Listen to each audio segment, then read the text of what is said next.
Martha Ann McClancy was an elegant grandmother, devoted churchgoer, and respected member of her small community.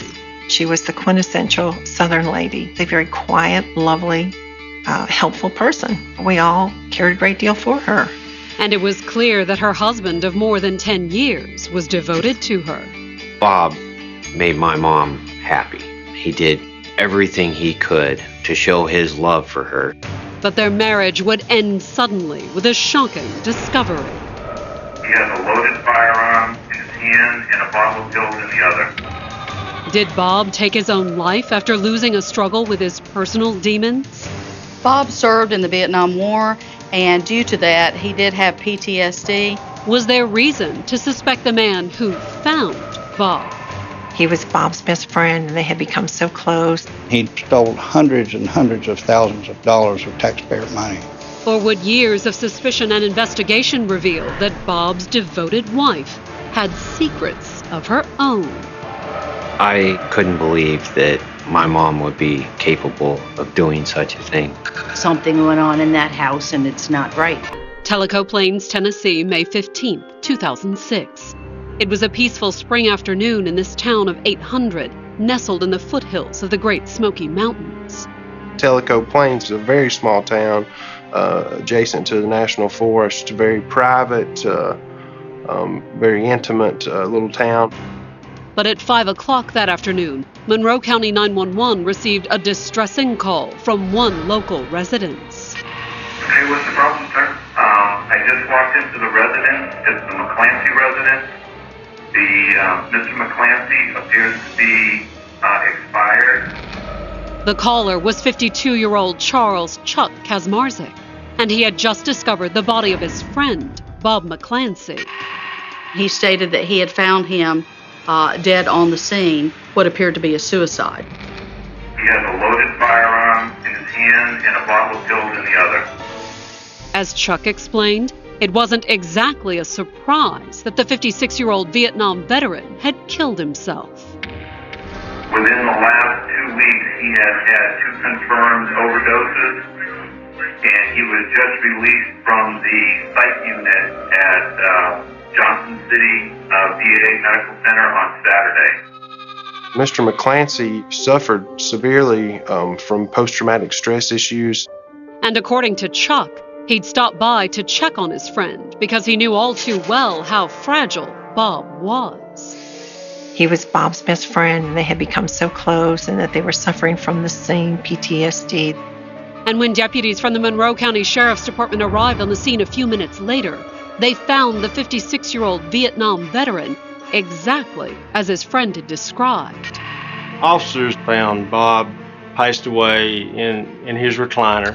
Pills hadn't killed him. Maybe he was going to shoot himself. But something about Bob McClancy's alleged suicide didn't seem right to his friends and family. It just was not his personality to take his life. It never crossed my mind that he would do that. But did that mean someone else was responsible for Bob's untimely death? Something went on in that house, and it's not right. Whatever happened, for nearly a decade, his family suspected it had something to do with Bob's best friend, Chuck, and Bob's widow, Martha Ann.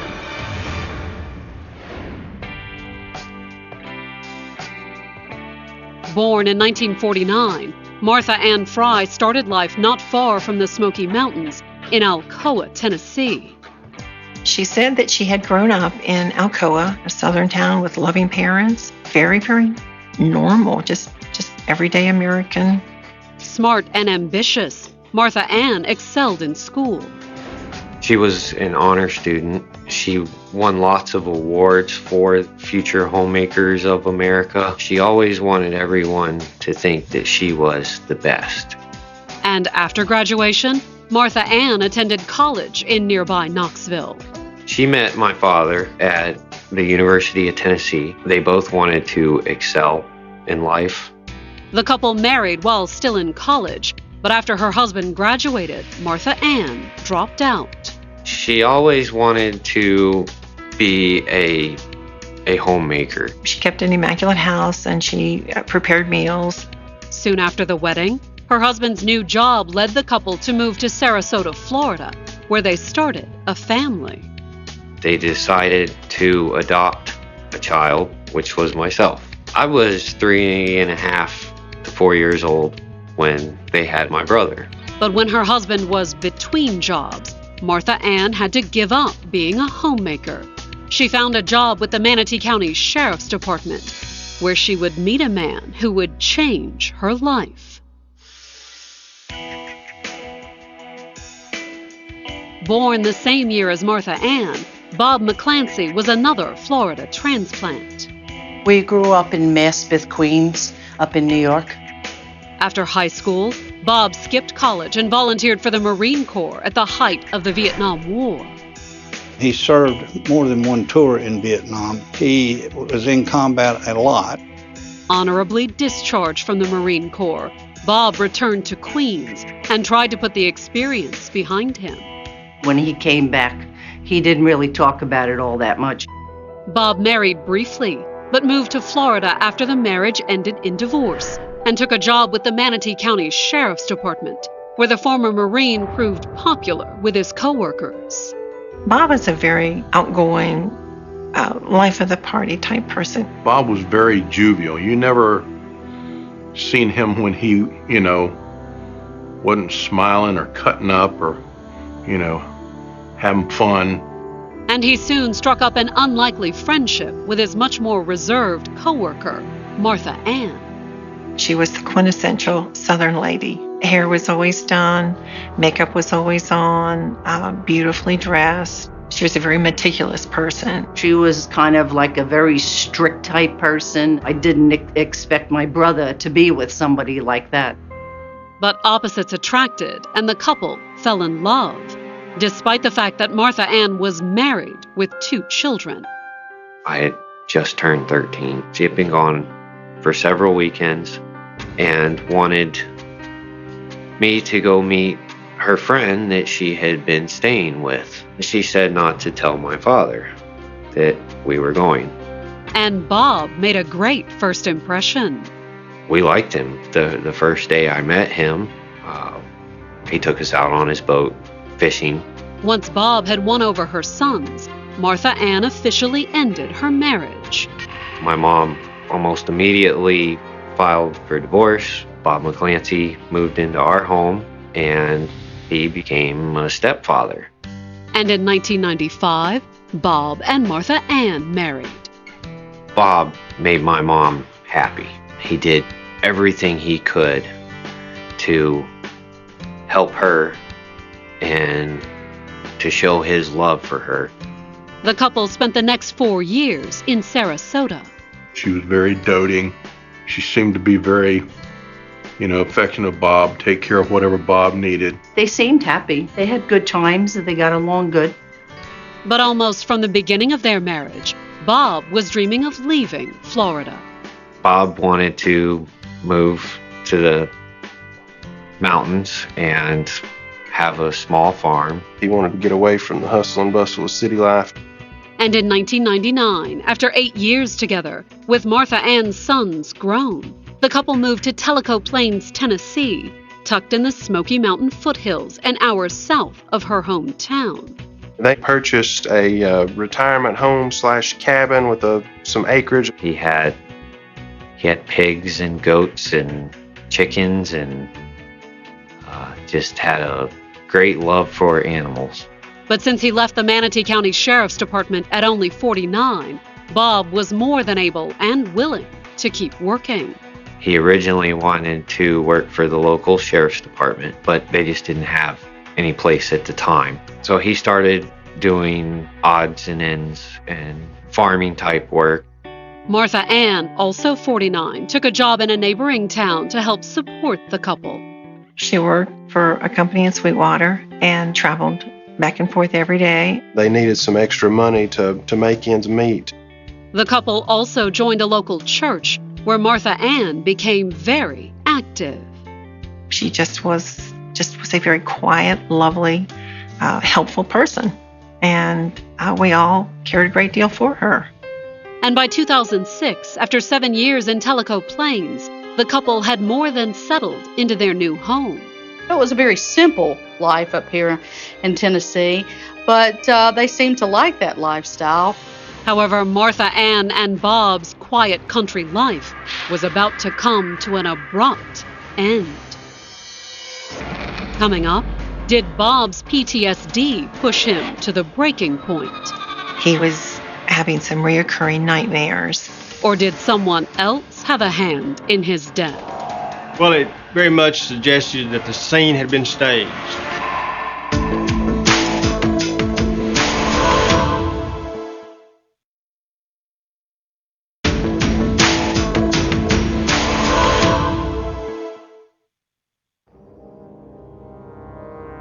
On May 15, 2006, Monroe County Sheriff's officers were investigating the possible suicide of 56-year-old Bob McClancy at his Tellico Plains, Tennessee home. He was deceased. He'd been down for some time. And the gun and pills found on his body weren't the only indication of Bob's apparent determination to end it all. Police found a do not resuscitate order on the kitchen counter. Signed by his doctors at the VA, it appeared that the Vietnam veteran may have purposely left the papers lying on the counter, just in case someone found him before it was too late. It looked to be a suicide. Bob's body was still in the house when Martha Ann rushed home from work shortly after receiving the news that her husband was dead. She got out of the car and went straight toward the house, wanting to see her deceased husband's body. They treated it as a crime scene at that point. Martha Ann was alerted when she came home and they would not let her in the house. Following standard procedure, the deputies requested that she wait outside until they finished processing the scene. The deputy actually put her in the front seat of the patrol car. And Martha Ann was still waiting in the patrol car when her friend Debbie Hartman arrived a few minutes later. I got out and ran to her, and so, here's the two of us sitting in this car just sobbing our eyes out, thinking that he's gone and we don't know what's happened. Here's a woman that I thought of as a sister, and she's just lost her husband. Hoping for some answers, the investigators were inside the house, taking a statement from the man who'd found Bob's body, Chuck Kazmarzik. A family friend and fellow veteran, Chuck told the investigators that Bob had long struggled with his years of combat in Vietnam. Bob served in the Vietnam War, and due to that, he did have PTSD. He had symptoms in dealing with that, nightmares, things of that nature. Nightmares that centered around one split-second decision that had occurred almost 40 years before in the heat of battle. He had a bad feeling about the fact he may have killed one of his own friends in a firefight. And over the last few years, his symptoms had apparently been getting worse. He said that he was having some reoccurring nightmares and that he would get up and sit in the chair in the hallway with a gun. And that left Bob terrified that he could repeat his nightmare scenario all over again. He said, I'm worried that if I'm asleep and Martha Ann would get up and use the restroom, that I might come out of a dream and accidentally shoot her. In fact, Bob had been so worried about his nightmares that in 2006 he'd checked into the VA hospital in Nashville, which is where he'd met Chuck. They were roommates, I believe, at that treatment center. When they got out, Bob invited Chuck to come visit at their home in Tellico Plains. Chuck had soon taken Bob up on his offer.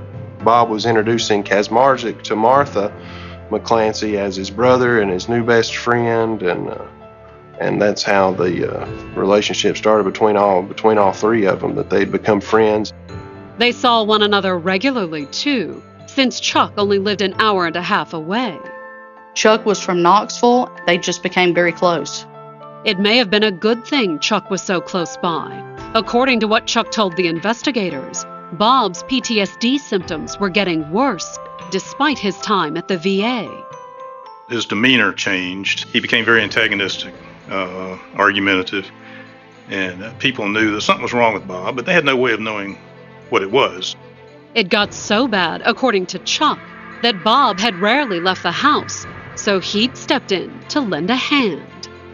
He would come down and help do things on the property, help take care of the property, mowing, doing various things. He'd also helped Martha Ann keep an eye on Bob. And according to Chuck, he'd dropped by the house that afternoon to check on his troubled friend. He had said that he come in, found him. That's what Chuck claimed. But the investigators would soon be wondering if it was the truth. It started when, soon after talking to Chuck, one of the investigators found a digital camera inside the house. We went through the photos on the camera. And the photos on the memory card were of Bob's body slumped in the chair. There was photos of him without the pistol and the medication bottle. And then there was pictures of him just the pistol. And then there was pictures of him with the pistol and medication bottle. And then the final picture was pretty much what we walked into and saw for ourselves. And since Bob couldn't have photographed his own suicide, the photos could only mean one thing. Well, it very much suggested that the scene had been staged. But who would try to make Bob's death look like a suicide, and why? The investigators were determined to find out.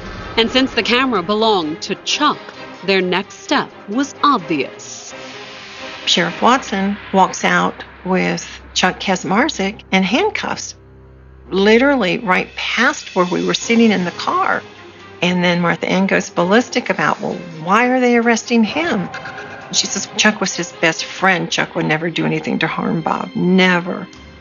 But to investigators, the photos of Bob's body made it look like his best friend knew much more about Bob's death. We did confront him about it. He finally, in his first statement or second statement, he had said that he staged the scene to make it look like a suicide. However, Chuck was adamant that Bob was already dead when he dropped by the house. He had said Bob had died because of the medication. And when he found his friend dead of an apparent overdose, Chuck said he'd wanted to make sure Martha Ann would get insurance money from the VA. So he had staged the scene and taken pictures so there would be no doubt that Bob's death was a suicide. I think he took them because somebody had said, well, wish you had documented this better, what he was like. So he did document it. Could Chuck be telling the truth? Could Bob have died of an overdose?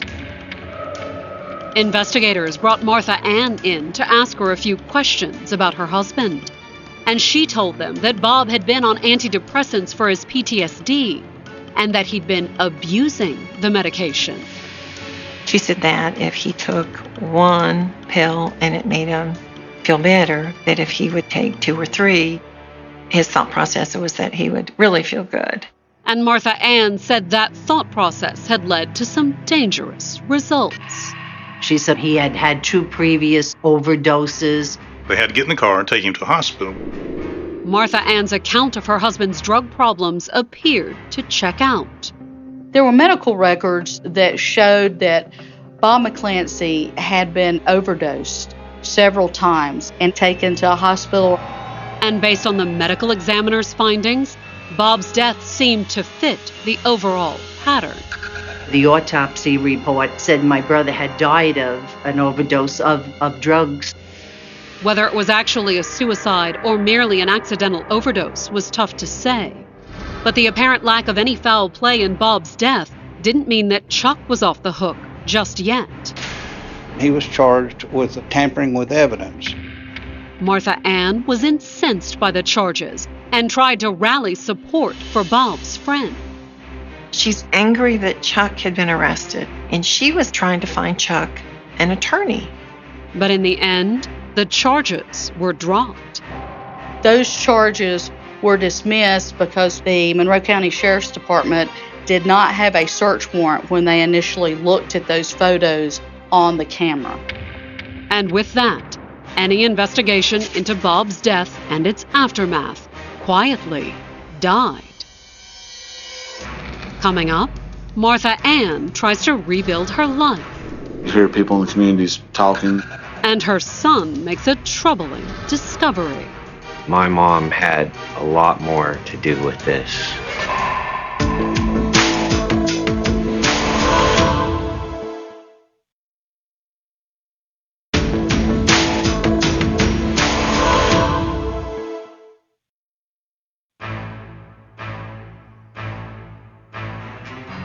By the fall of 2006, it had been a little more than 5 months since Martha Ann McClancy's husband, Bob, died in their farmhouse in Tellico Plains, Tennessee, the victim of what appeared to be either an accidental overdose or a suicide. The police found Bob sprawled out in the chair with the pills in one hand and 38 caliber in the other. After Bob's death, his close friend Chuck Kaczmarzyk remained a frequent visitor to the farm. She was having to take care of this large property and all of these animals. He would come to the house and help her. And while it seemed natural for Chuck to help his friend's widow, his constant presence began to raise some eyebrows. At first, I thought just friends, and then you hear people in the communities talking. I could see there was something going on there. The two of them were together, not just consoling one another, not just helping each other through the grief process, that they were actually together as a couple. Before long, they didn't even try to hide it. They got married that fall. Coming just 5 months after her brother's death, the marriage made Bob's sister suspicious of Martha Ann. Had her relationship with Chuck started while Bob was still alive? And if so, did it have anything to do with Bob's death? This was not the Martha Ann that I knew. This does not make sense. The different things that she's telling you, you have to face fact that she was involved in it. The Monroe County authorities were suspicious too, but with the photos of Bob's body ruled inadmissible, and without any other evidence of foul play, there was little they could do.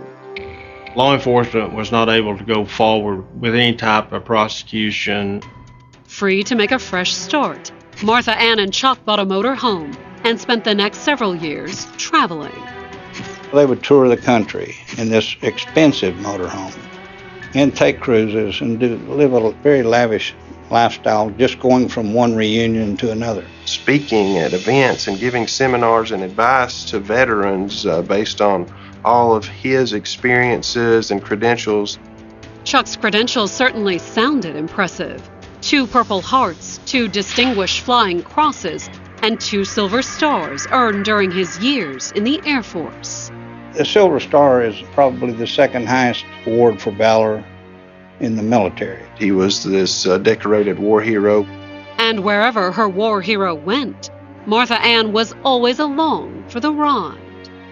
I didn't see very much of my mom. She would always be traveling. But their cross-country travels were about to come to an abrupt end. The trouble began with something Chuck said while regaling one veterans group with tales of his exploits in Vietnam. He was telling his stories about how he had earned combat awards from the Vietnam operation that were classified awards. There is no such thing as a classified decoration or award. Suspicious of Chuck's claims, one of the veterans in the audience contacted the VA, which quietly began looking into the matter. The investigation was launched by Air Force Special Operations Command. And the investigation revealed that all of Chuck's medals were fake. Chuck was never wounded. He was never shot at. He manufactured his own false orders, special orders, to award him all these decorations. But why fake documents to give himself awards? Was it simply bragging rights Chuck was after, or something more? He was claiming post-traumatic stress for the purpose of getting money, added VA benefits. And he was soon receiving about $3,200 a month from the government, free money. And the investigators suspected Martha Ann had helped him fake the documents and take the money. They lived lavishly, traveled, did not need to work. They stole hundreds and hundreds of thousands of dollars of taxpayer money.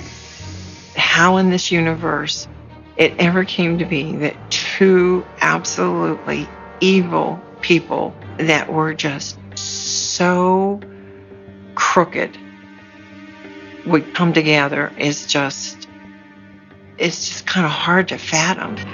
And in July of 2012, the government came looking for a little payback. They were arrested for fraud, both of them. Neither of them fought the charges. They both pled guilty and received sentences to serve in federal court. Martha Ann was sentenced to 20 months in prison. Once convicted in federal court, Martha Ann signs a power of attorney to her son to take care of all of her affairs and all of her property while she's serving her federal sentence. I think she was trying to evade forfeiture. But would her attempt to hang on to her home end up costing her far more? While going through his mother's house, Martha Ann's son found her laptop computer, which he figured he would give to his children. I started to go through the files to make sure it would be okay to use. But Sean found something unexpected lurking on his mother's hard drive. I found photos of my stepdad, Bob, deceased. They were copies of the photos that had been thrown out of court when Chuck was arrested for evidence tampering in 2006. They were disturbing. His body seemed to be moved around. There were things that did not look normal. But why would the photos, which had been confiscated by police, be on Martha Ann's computer?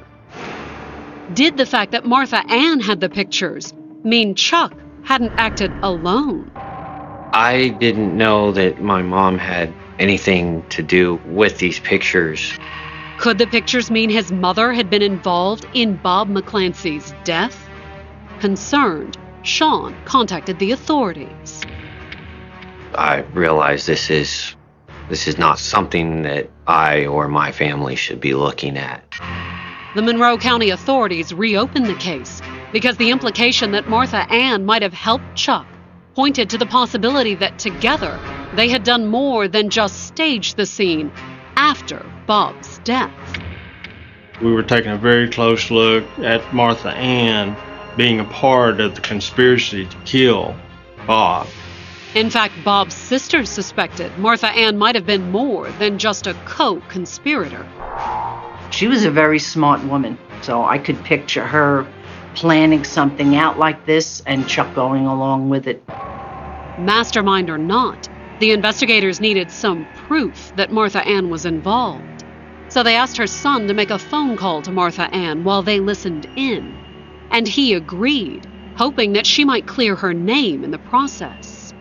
I felt that it would be a good chance for her, if she didn't do anything, to come out with what's exactly happened.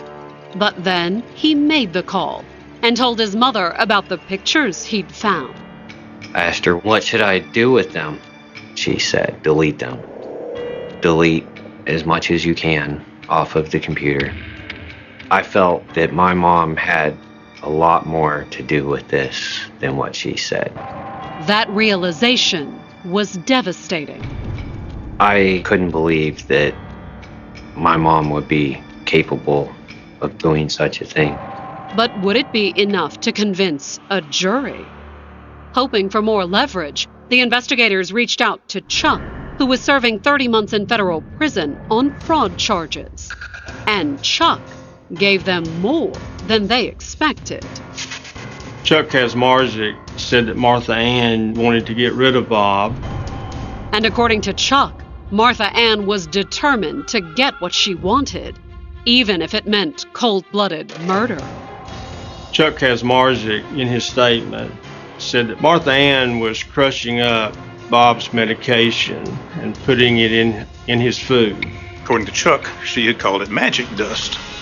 Chuck said they'd done it 3 times, starting with the 2 overdoses where they had rushed Bob to the hospital. He was not taken to the closest hospital, which would have been the hospital in Sweetwater. They drove him to Knoxville, which was a good 2 hours away. They just hoped he would die. But when that plan failed twice, Chuck said that Martha Ann had slipped a larger dose of her magic dust into Bob's dinner on the evening of May 14th. Chuck said he presumed that was the night that Bob would die. The next morning, Martha Ann went to work. Their plan was that Martha Ann would be away from the home so she would have an alibi. And Chuck dropped by to find Bob's body and stage the scene. Everything he said jived with what had occurred. Once Chuck confessed, both he and Martha Ann, already in federal prison for fraud, suddenly faced new charges. They are charged with first-degree murder for killing Bob McClancy.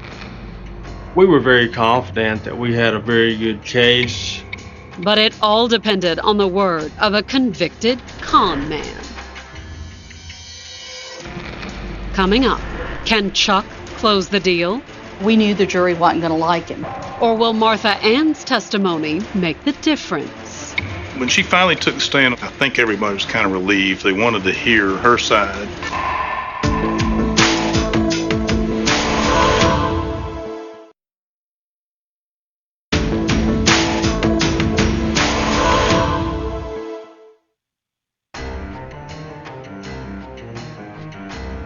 On November 16, 2015, Martha Ann McClancy went on trial for murder in Monroe County, Tennessee. The 66-year-old was accused of killing her husband, Bob McClancy, in May of 2006. We knew it was going to be a difficult case because it was a cold case. And that wasn't the only obstacle they faced. There was also the fact that Martha Ann didn't look like a killer. She comes walking in with a walker. She was just grandmotherly. She was very well-spoken and calm and nice. She was trying to come off as this little innocent person. But according to the prosecution's opening statement, Martha Ann's grandmotherly exterior was precisely what made her so deadly. They told the jury that she had calmly, quietly killed her husband, and no one had ever suspected what was happening.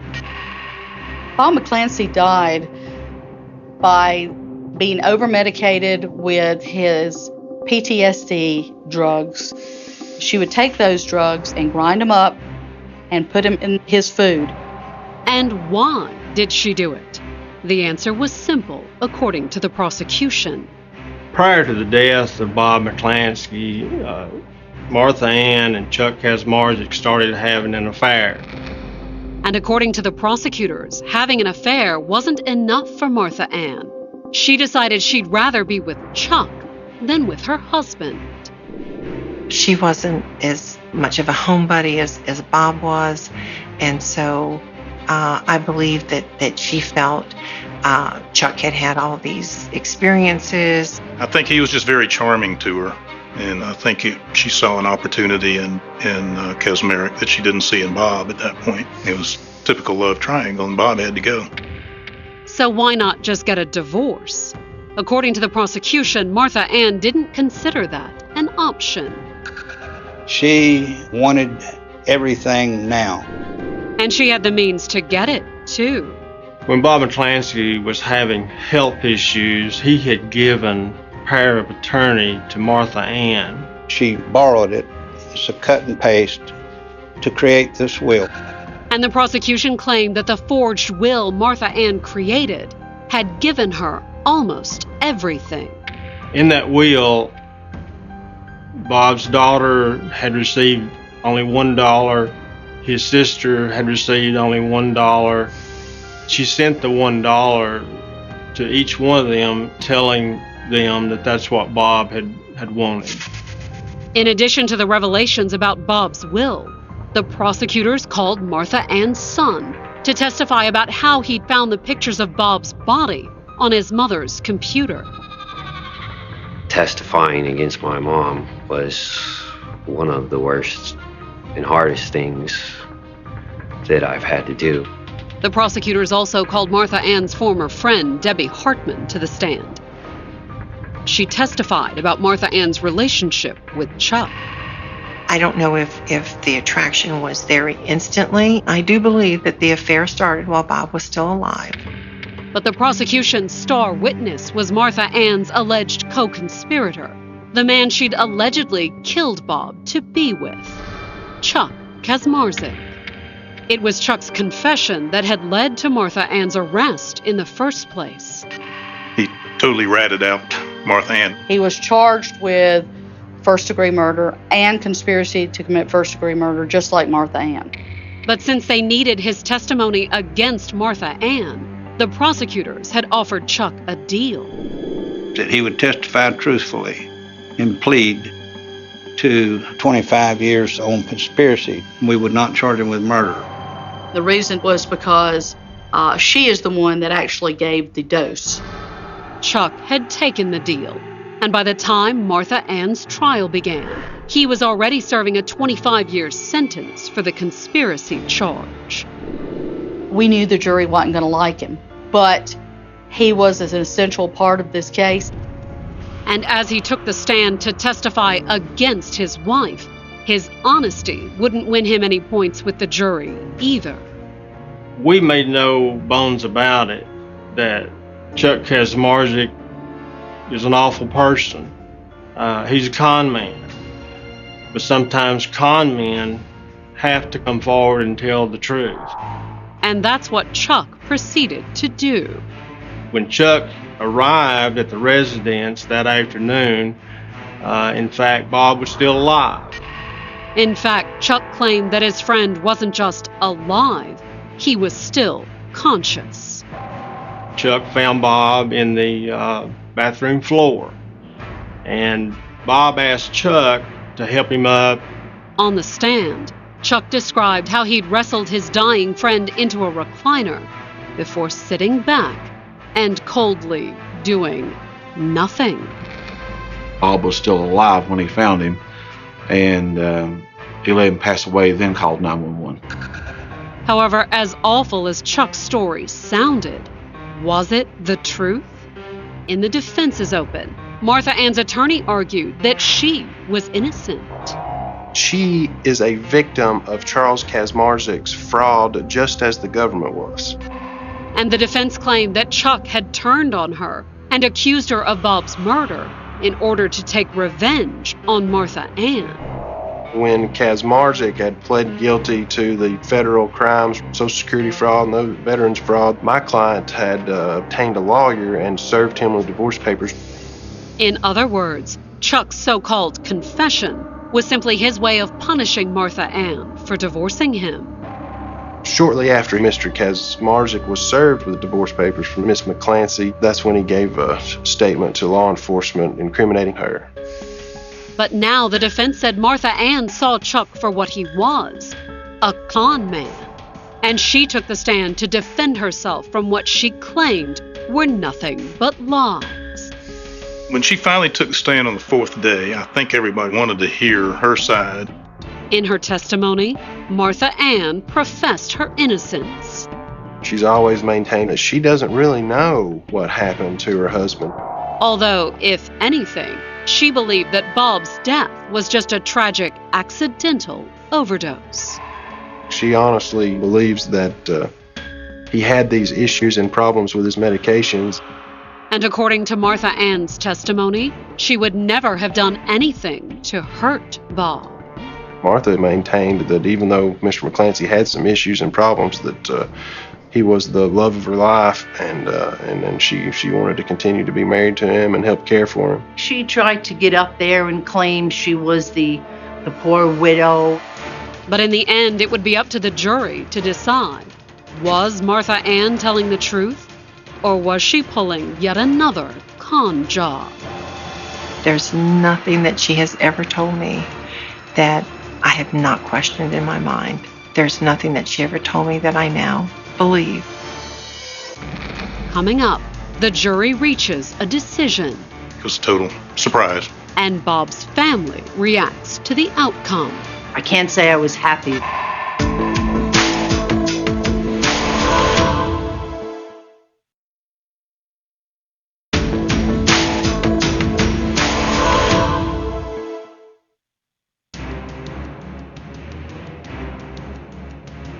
On November 20th, 2015, the jury announced a verdict in Martha Ann McClancy's murder trial. The 66-year-old grandmother was accused of killing her husband Bob with an intentional drug overdose. She slowly murdered this man for the purpose of money and for the purpose of an affair with another man. The other man was Chuck Kaczmarzyk, her lover turned husband, and the prosecution's star witness. He testified that he and Martha did in fact commit and plan this conspiracy. Was it the truth? At trial, Martha Ann's defense attorney hammered on the fact that Chuck had a history of lying to the authorities, that he was in prison on fraud charges when he named Martha Ann as her husband's killer. He's the kind of guy that likes to be in the limelight and tell big stories. But now it all came down to whose story the jury believed. The jury stayed out a long time, overnight, and that was a bad night. We felt like we could lose it easily. And when the verdict was read, those worries appeared to be well-founded. The jury dismissed the murder charge. But did that mean the jury thought she was innocent? The jury found her guilty of a lesser included offense of attempted murder. The jury also found Martha Ann guilty of conspiracy to commit murder. It's a confusing verdict. When you have someone that's charged with murder and you have a dead person, then normally what you get is a guilty of murder or a not guilty of murder. Martha Ann appeared just as confused as her attorney. She did just shake her head and said, no, and like it was a total surprise. The verdict also left Bob's family confused and worried. I can't say I was happy because I'm not happy over the whole situation, but hopefully justice will be served for my brother. It all depended on the outcome of Martha Ann's sentencing hearing on June 24th, 2016. And when the time came, the judge gave her the maximum that the law allowed. 2 consecutive 25-year sentences. And in his remarks, the judge left no doubt that it was what Martha Ann deserved. This was a sustained effort to kill a man, to poison him until he was dead. In an exceptionally cruel manner. A bullet would have been much more merciful. She is a scary woman. She's smart and scary. So smart that for almost a decade, Martha Ann got away with murder. Her plan worked for many years, but it finally caught up with her. The first thing Detective Nathan Cross noticed wasn't the body. It was the silence. Not the ordinary silence of a quiet forest after sunset. Not the peaceful hush that settles over pine trees when the wind finally gives up. This silence felt deliberate, heavy, as though the woods themselves had decided to hold their breath. Rain had fallen all afternoon over the foothills outside the fictional town of Blackridge, Washington. By dusk, muddy logging roads had become rivers of brown water, forcing deputies to abandon their cruisers nearly half a mile from the scene. Flashlights pierced the darkness in nervous sweeps while radios crackled with fragments of uncertain orders. Every step sank ankle-deep into soaked earth. Then somebody stopped walking. There. A deputy pointed toward a clearing. The beam of his flashlight caught the edge of a faded blue pickup truck resting beneath towering fir trees. Its driver's door stood open. The engine was cold. The keys still hung from the ignition. No footprints led away. Only tire tracks entering the clearing. None leaving. Nathan crouched beside the truck. Coffee sat untouched inside a paper cup balanced perfectly in the center console. It hadn't spilled despite the uneven ground. A leather wallet rested on the passenger seat. Cash remained inside. Family photographs. Driver's license. Daniel Harper, 38 years old. Local mechanic. Married. 2 daughters. No criminal history. No reason to vanish. Nathan slowly closed the wallet. This wasn't a robbery. No one argued.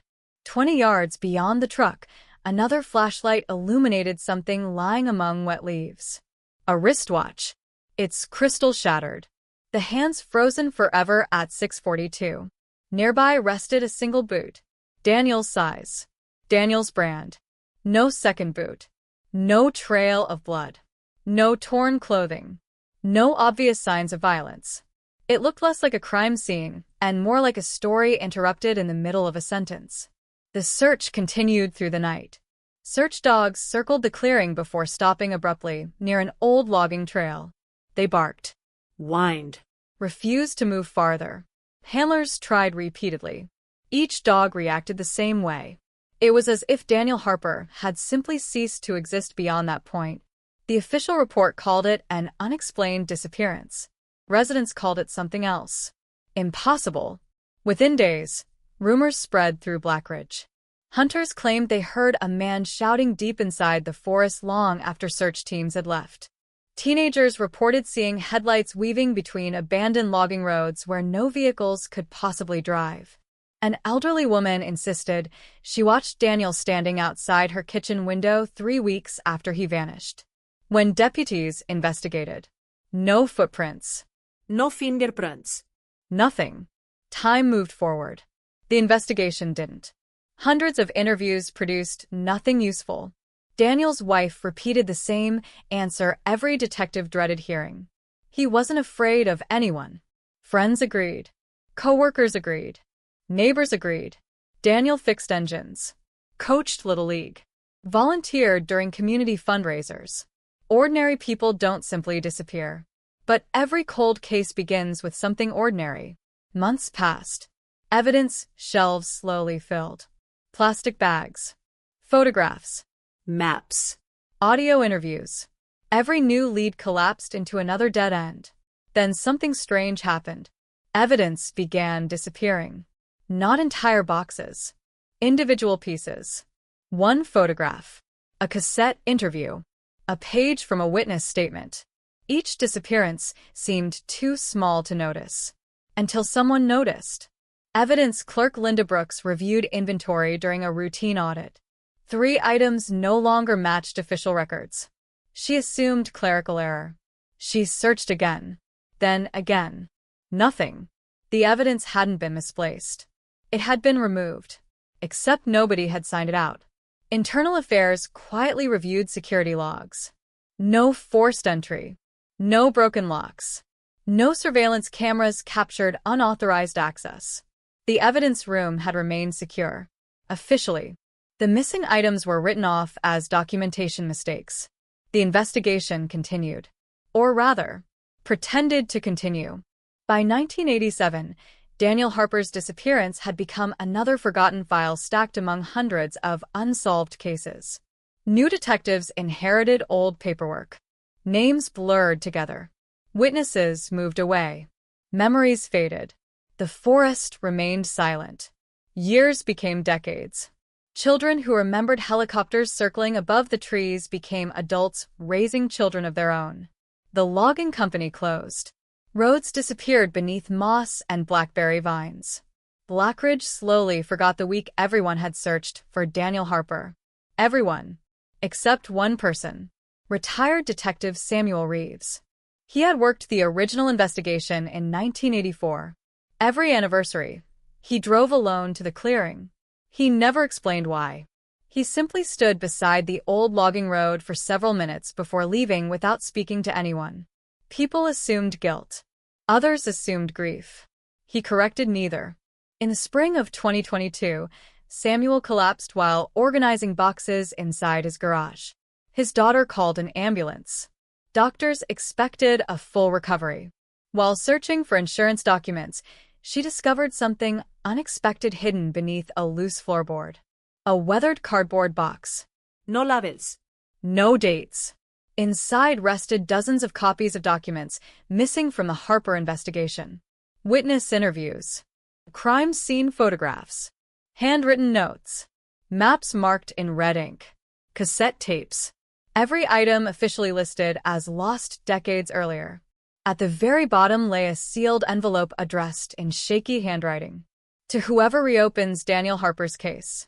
She delivered everything to the county sheriff's office the following morning. The discovery shocked investigators. Someone had secretly preserved evidence believed destroyed nearly 40 years earlier. But why hadn't Samuel submitted it? Why hide it? Why wait until after retirement?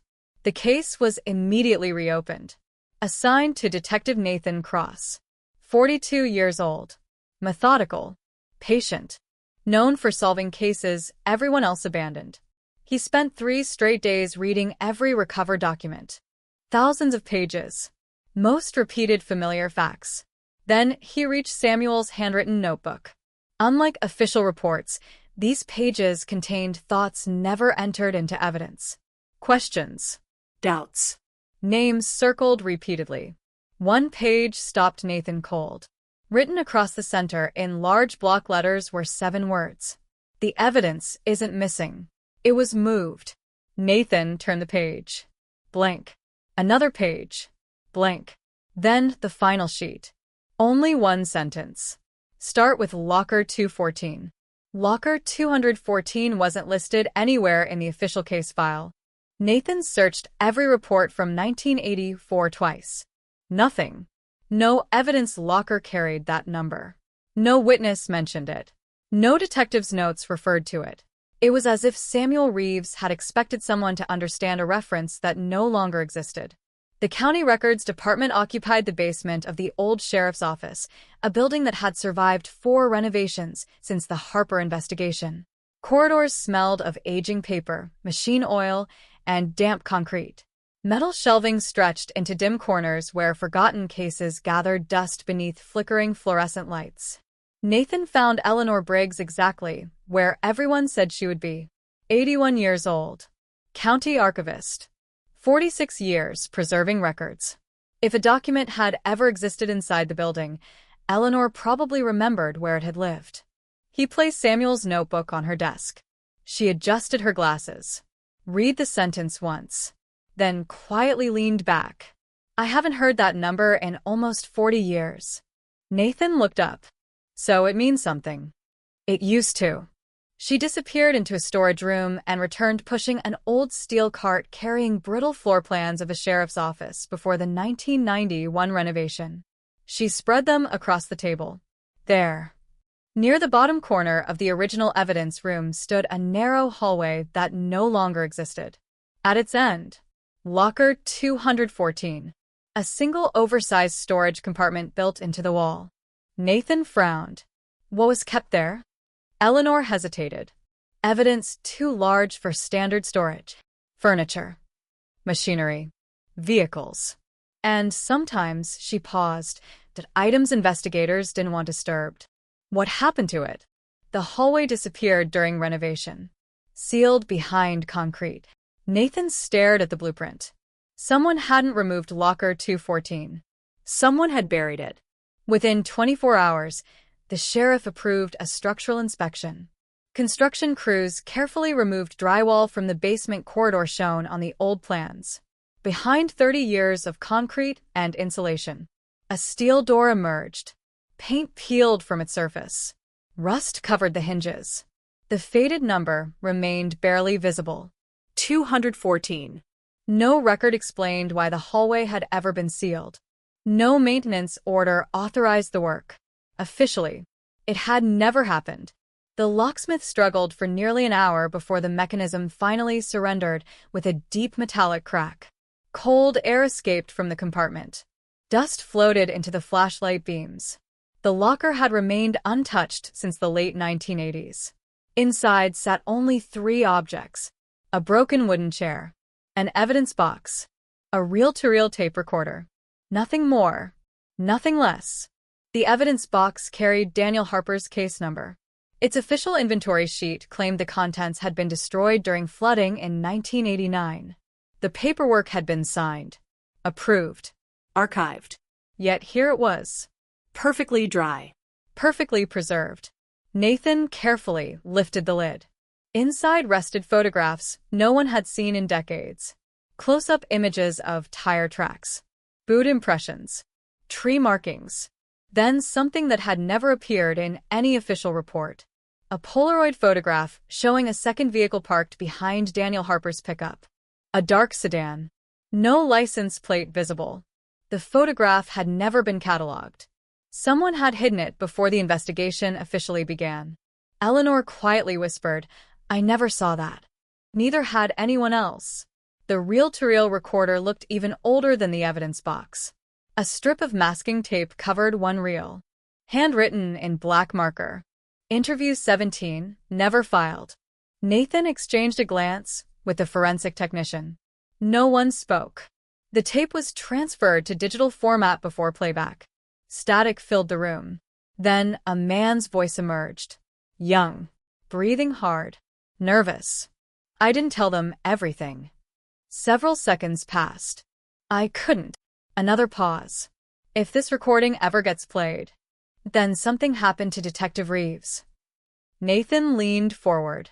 The voice continued. I saw another car that night. Black.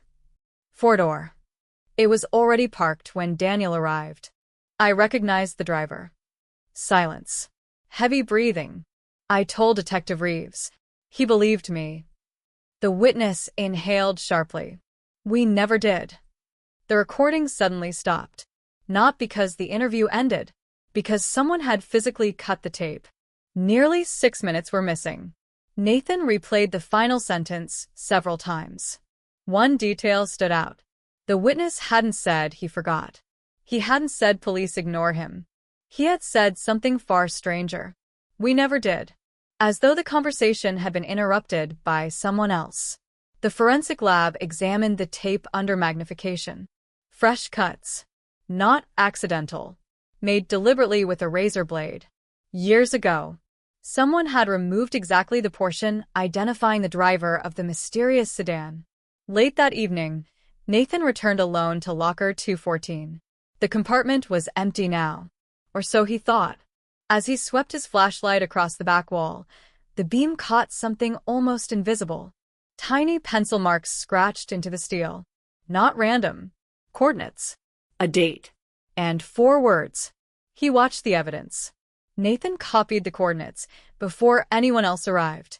They pointed to a place deep inside Blackridge National Forest, nearly 12 miles from the original search area. No road reached it anymore. Old timber routes had disappeared beneath 4 decades of overgrowth, leaving only faint lines on outdated survey maps. The location had never appeared in Daniel Harper's case file. Not once. Which raised an unsettling question. If Detective Samuel Reeves had hidden the coordinates inside locker 214, why had he never gone there himself? Or had he? The next morning, Nathan drove into the mountains with forensic analyst Claire Bennett and Deputy Ryan Ellis. Rain returned before sunrise. Fog settled between the towering Douglas firs, swallowing the road a few hundred feet ahead. GPS signals faded. Cell service disappeared. The forest became strangely quiet. Ryan finally broke the silence. Feels like nobody's been out here in years. Claire looked out the window. That's exactly what worries me. After hiking nearly a mile, Nathan's handheld compass began drifting. Not wildly. Just enough to be noticeable. He checked it against a backup compass. The second one pointed several degrees in a different direction. Neither remained steady. Claire frowned. Magnetic interference? There shouldn't be any. The coordinates ended at a narrow clearing hidden beneath thick pine branches. Nothing stood there. No cabin. No abandoned vehicle. No evidence of a campsite.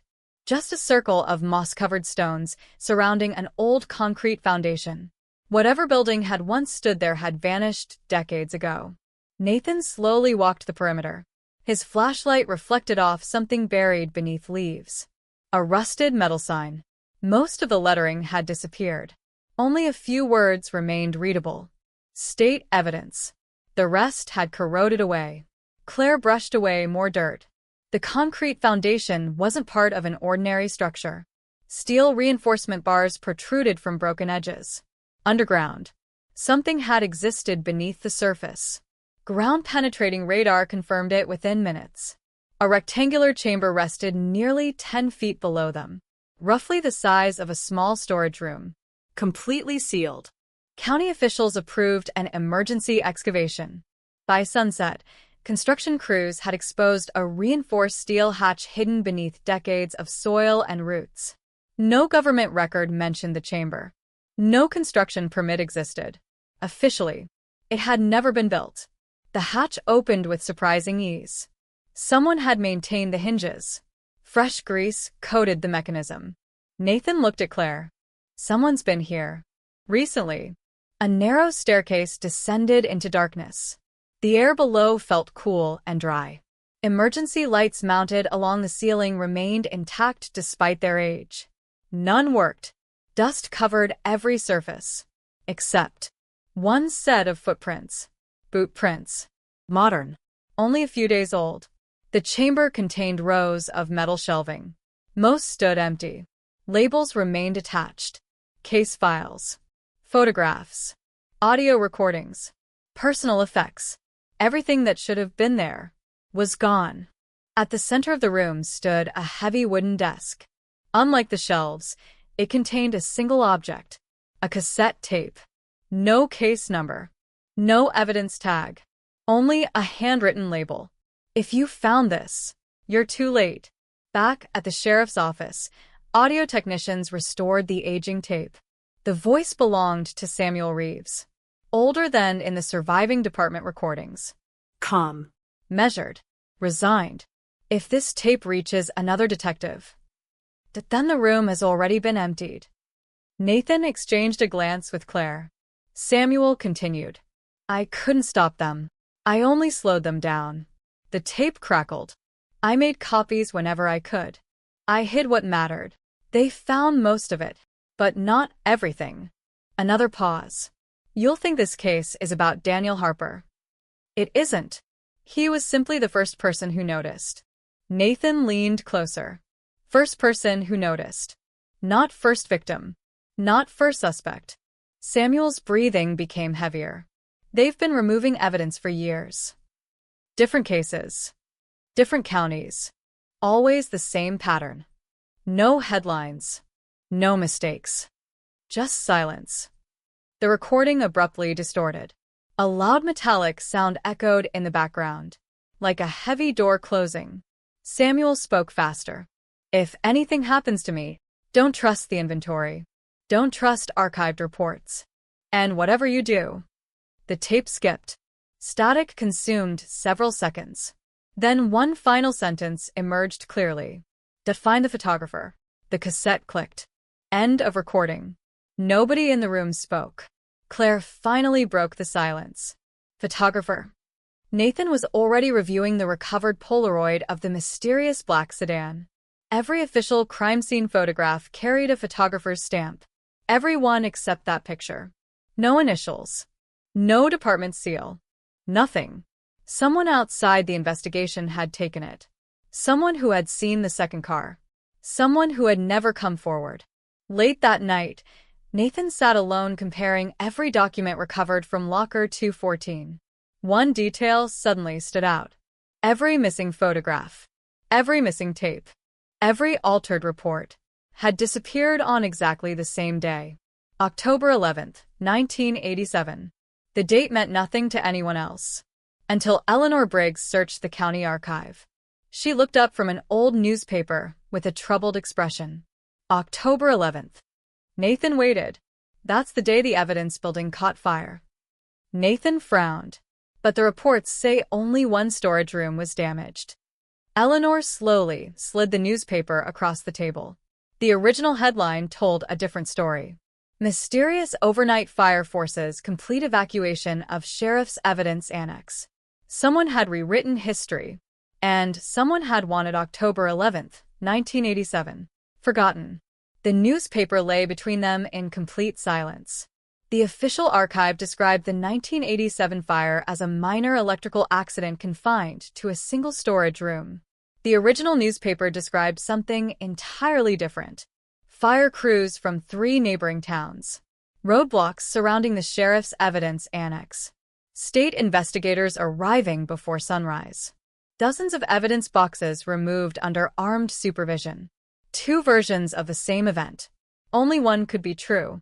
Nathan immediately requested every surviving record connected to the fire. Insurance reports. Maintenance logs.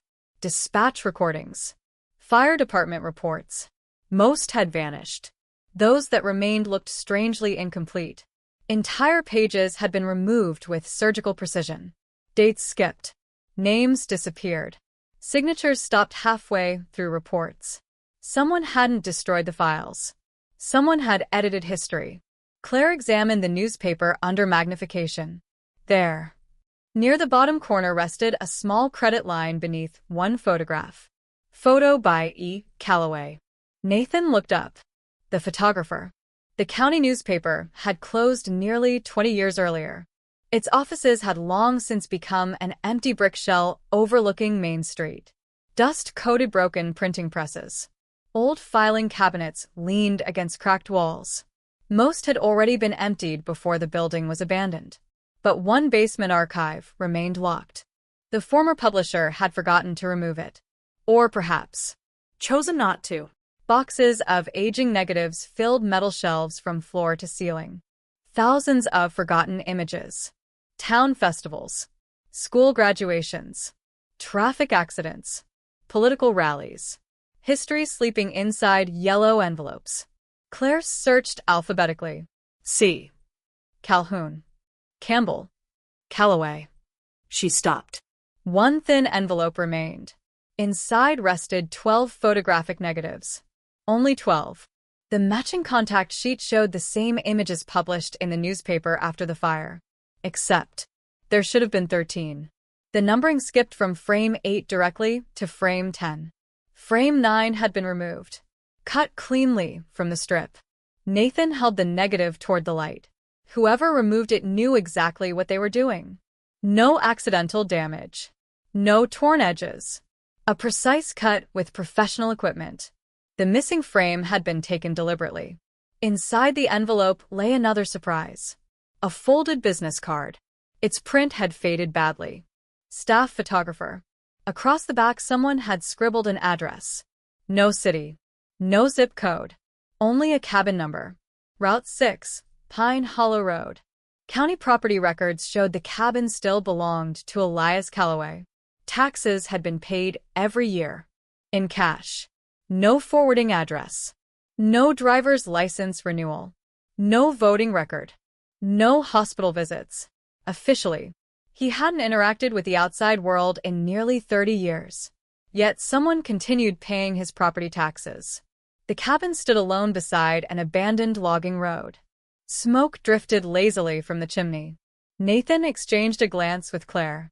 So he's alive. An elderly man opened the door before they knocked.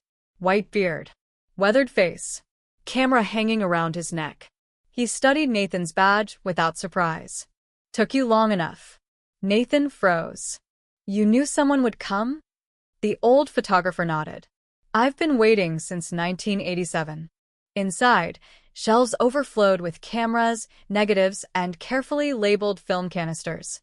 Every wall displayed photographs. Not landscapes. People. Deputies. Judges. County commissioners. Business owners. Dozens of familiar faces spanning 4 decades. Each image had been taken without the subject noticing. Nathan placed the recovered Polaroid on the table. Elias stared at it quietly. I wondered if they'd missed that one. You took it? Yes. Who's driving the sedan? The old man remained silent for several seconds. Then he looked toward the rain-covered window. If I tell you, you'll stop looking for a killer. Nathan frowned. What does that mean? It means Daniel Harper wasn't murdered because of who he was. He disappeared because of what he accidentally saw. Claire leaned forward. What did he see? Elias slowly stood. He walked toward an old filing cabinet locked with 3 separate padlocks. After opening each one, he removed a thick manila folder. Across the cover someone had written, Blackridge Transfers. Inside rested photographs no investigator had ever seen. Nighttime images. Unmarked trucks. Wooden crates. State evidence labels. Boxes being unloaded into buildings that officially didn't exist. One photograph stopped Nathan cold. It showed the hidden underground storage chamber they had excavated only yesterday. Taken in 1984. Brand new. Fully operational. Dozens of people carried evidence inside.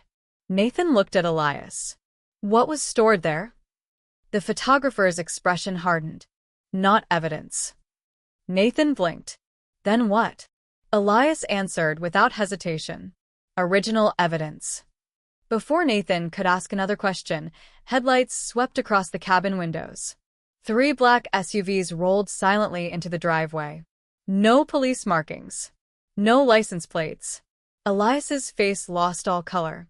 They found us. He grabbed the folder, shoved it into Nathan's hands, and pointed toward a narrow back door. You have exactly 1 minute. Then someone knocked calmly on the front door. 3 slow knocks. The same rhythm. Every time. The 3 knocks echoed through the cabin. Slow. Even. Unhurried. Not the knock of someone requesting permission. The knock of someone announcing they had already arrived. No one outside spoke. No badge flashed through the window. No voice identified itself. Only silence followed. Elias moved with surprising speed for a man in his 70s. He crossed the room, pulled a faded map from beneath a bookshelf, and shoved it into Nathan's hands alongside the thick evidence folder. You can't outrun them. Nathan looked toward the back door. Who are they? Elias shook his head. The wrong question. Another knock. 3 times. Exactly the same rhythm. Claire reached for her service weapon. Elias immediately stopped her. No. If they wanted you dead. That they would knock. The sentence hung in the room. Nathan realized the old photographer genuinely believed it. That frightened him more than the vehicles outside. A flashlight beam swept across the front windows. Then another. Still no voices. Still no attempt to force entry. Almost as if the people outside were waiting for Elias to make the next move. Go, Elias whispered. Nathan hesitated. What about you? The old man smiled faintly. I've been waiting for this visit for 38 years. I was never leaving. The detective slipped through the narrow rear entrance into dense woods behind the cabin. Rain muffled every sound. Branches snapped beneath their boots as they moved downhill toward an abandoned creek bed. Nathan glanced back once. The front door opened. 3 figures entered calmly. Dark raincoats. Black gloves. No visible weapons. No shouting. No struggle. The cabin door quietly closed behind them. Neither Nathan nor Claire spoke until they reached the truck parked nearly half a mile away. Only then did Nathan open the folder Elias had risked everything to protect. Inside lay hundreds of photographs, each carefully dated, each documenting the movement of evidence between police departments across Washington state. Not drugs. Not weapons. Not money. Evidence. Original evidence. Boxes marked for murder investigations. Missing person cases. Cold cases. Every transfer occurred after midnight. Every shipment traveled without official paperwork. Claire flipped through another stack. These aren't random. Nathan nodded. They're selecting specific cases. Cases that had stalled. Cases that attracted attention.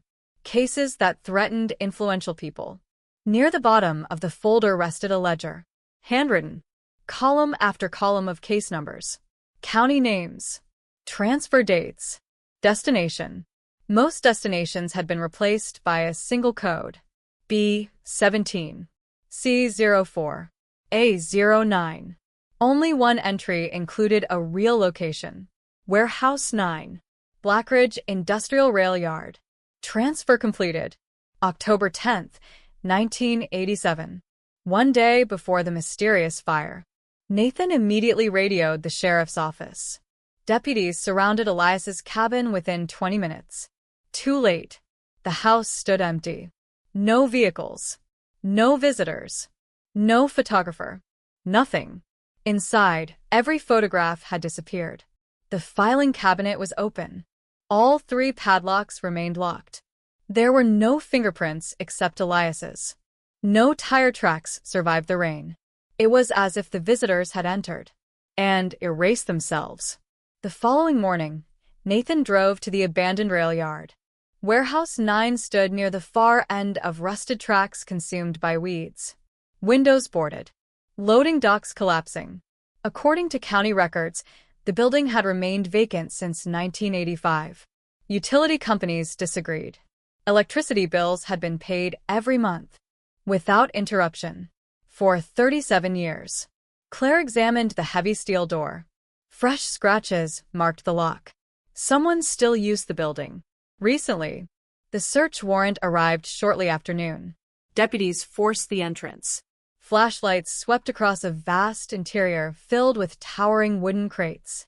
Every crate carried faded government evidence seals. Some dated back to the early 1970s. Others were only months old. Nathan opened the nearest container. Empty. Another. Empty. Another. Also empty. Hundreds of crates. Nothing inside. Claire noticed something odd. The dust covering the floor remained undisturbed, except for narrow parallel lines running between the rows. Tracks. Heavy crates had been moved recently. Very recently. The warehouse wasn't storage. It was a transit point. At the rear of the building stood an industrial freight elevator. Power indicators glowed green. Nathan pressed the call button. The elevator responded instantly. Impossible for a supposedly abandoned building. The doors slid open with a soft mechanical hum.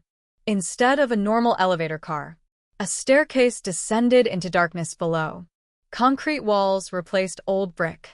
Modern LED lights illuminated the underground corridor. Fresh ventilation. Recently painted walls. This place hadn't existed in any county blueprint. It shouldn't have existed at all. The hallway ended at a reinforced security door. Above it hung a simple metal sign. No government seal. No agency name. Only 2 words. Archive B. Nathan slowly reached for the handle. Before his fingers touched the steel, a calm voice echoed through a hidden speaker. Detective Cross. The team froze. The unseen speaker continued. We've been expecting someone to reopen Daniel Harper's case. A pause. Then one final sentence. You are 38 years late. The hallway fell silent. No footsteps. No movement behind the reinforced door. Only the low mechanical hum of the ventilation system echoed through the underground corridor. Nathan stared at the speaker mounted high in the concrete wall. Who are you? For several seconds, nothing answered. Then the same calm voice returned. Names stopped mattering here a long time ago. Claire tightened her grip on her flashlight. If you've been expecting us. Open the door.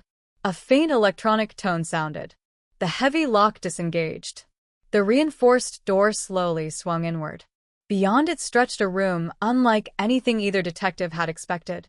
No prison cells. No laboratory. No military equipment. Instead, rows upon rows of climate-controlled shelving. Thousands of evidence boxes. Perfectly organized. Perfectly preserved. Each shelf carried a county name. Pierce. King. Yakima. Spokane. Clark. Dozens more. Every major jurisdiction in the state. Nathan walked slowly between the aisles. Every box bore an original evidence seal. Some belonged to murder investigations dating back 50 years. Others came from missing person cases that officially remained unsolved. Nothing appeared damaged. Nothing appeared altered. The evidence had never been destroyed. It had simply disappeared. Claire opened one box. A revolver sealed inside an evidence bag. Another. Blood-stained clothing. Another. Audio tapas. Photographs. Fingerprint cards. Original witness statements. Everything law enforcement believed had been lost over decades. All here.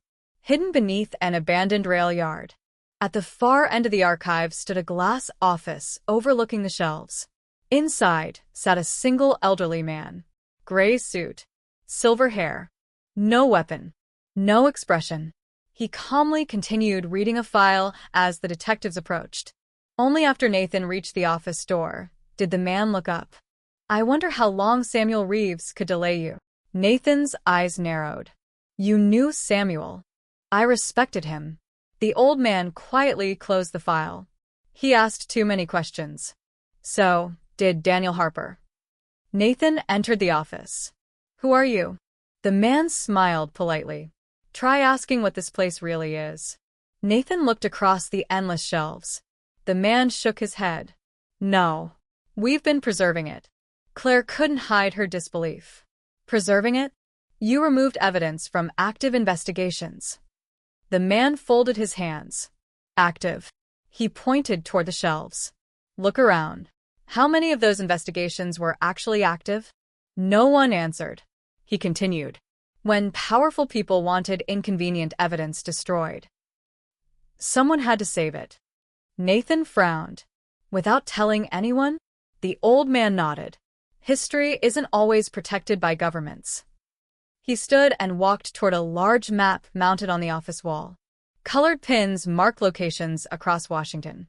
Some red, some blue, some black. You think Daniel Harper discovered a murder? He didn't. He discovered transportation.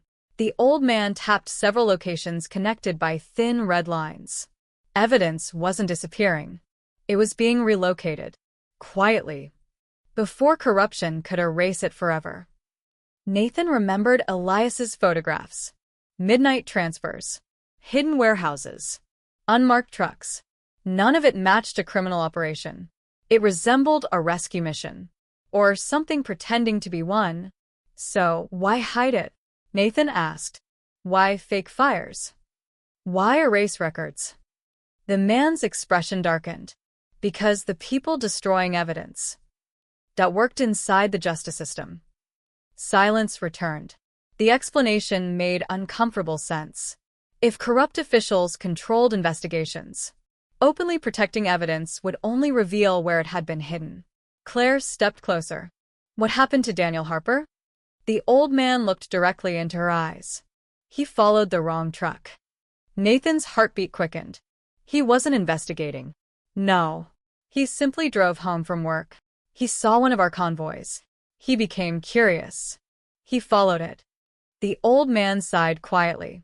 And curiosity changed everything. He saw this archive? No. He saw where we entered. Nathan waited. What did you do? The old man answered without hesitation.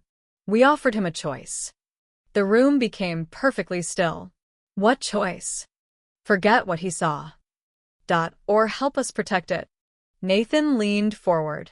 And the old man looked toward the endless shelves. He refused both. Before Nathan could ask another question, alarms suddenly erupted throughout the archive.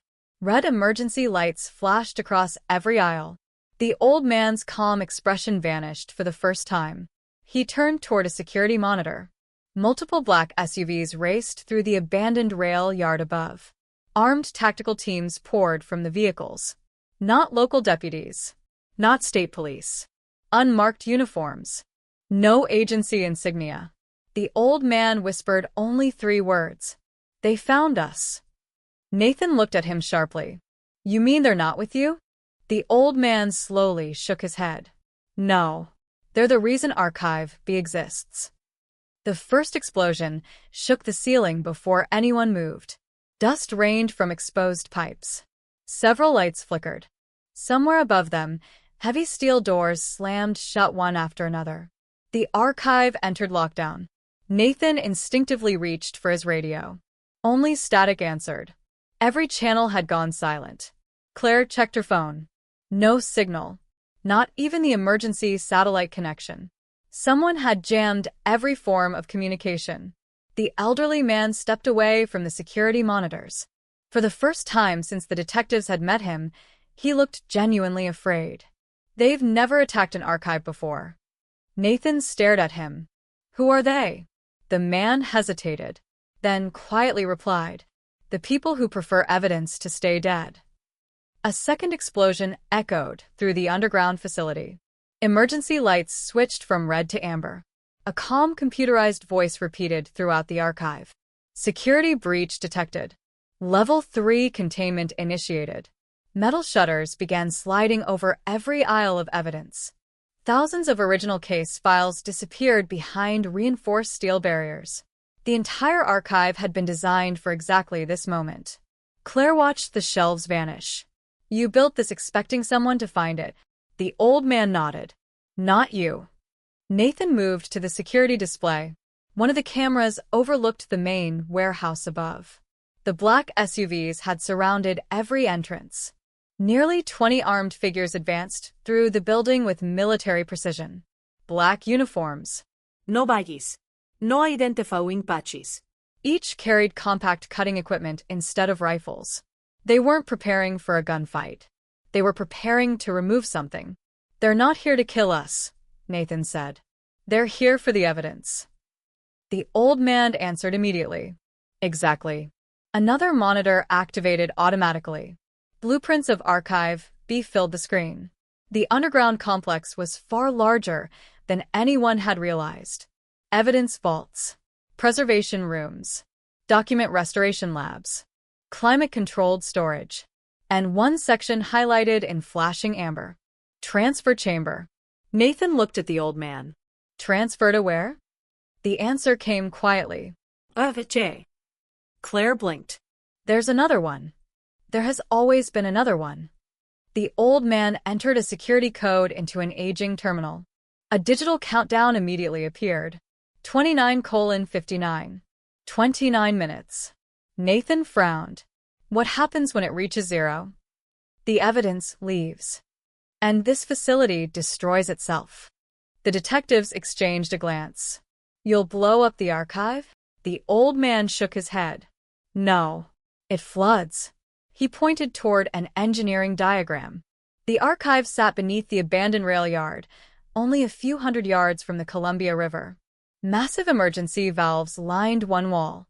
If capture becomes inevitable, everything here goes underwater. Nathan felt a knot form in his stomach. 40 years of preserved evidence. Thousands of forgotten investigations. Gone forever. There has to be another option. The old man looked at him with tired eyes. There never has been. Suddenly, one of the surveillance feeds froze, then switched to another camera. A single man stood inside the warehouse above. Unlike the tactical teams surrounding him, he wore an ordinary charcoal suit. No body armor. No visible weapon. Silver hair. Hands folded behind his back. He looked directly into the camera, almost as though he knew someone below was watching. The old man's face turned pale. No. Nathan looked toward him. You know him. The reply came almost as a whisper.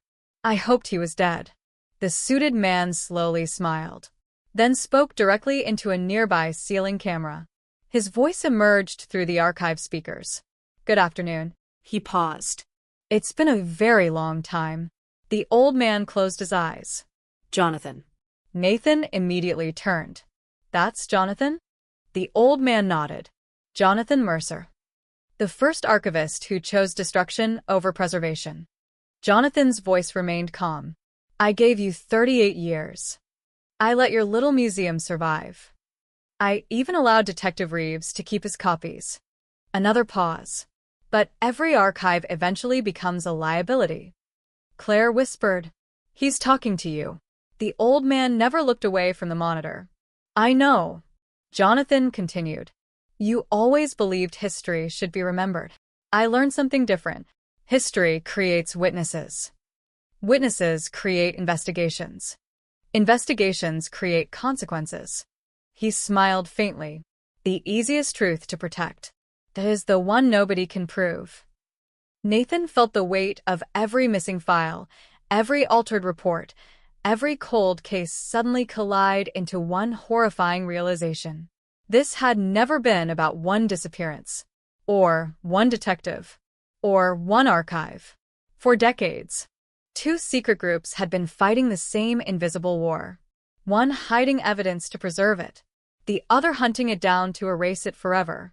The countdown reached 2400 hours 17. Jonathan looked into the camera one final time. Detective Cross. Nathan froze. You've spent months reopening a single cold case. You still don't understand. Jonathan's smile disappeared. Daniel Harper wasn't the beginning. The screen flickered. Then one final sentence appeared in white letters across every monitor in Archive B. Find Archive C, before we do. The monitors went black. Jonathan Mercer's face vanished. Only the countdown remained. 23:58, 23:57, 23:56. Every second echoed through the underground archive, like a ticking clock counting down to the burial of thousands of forgotten truths. Nathan turned sharply toward the elderly archivist. "Where is Archive C?" The man didn't answer immediately.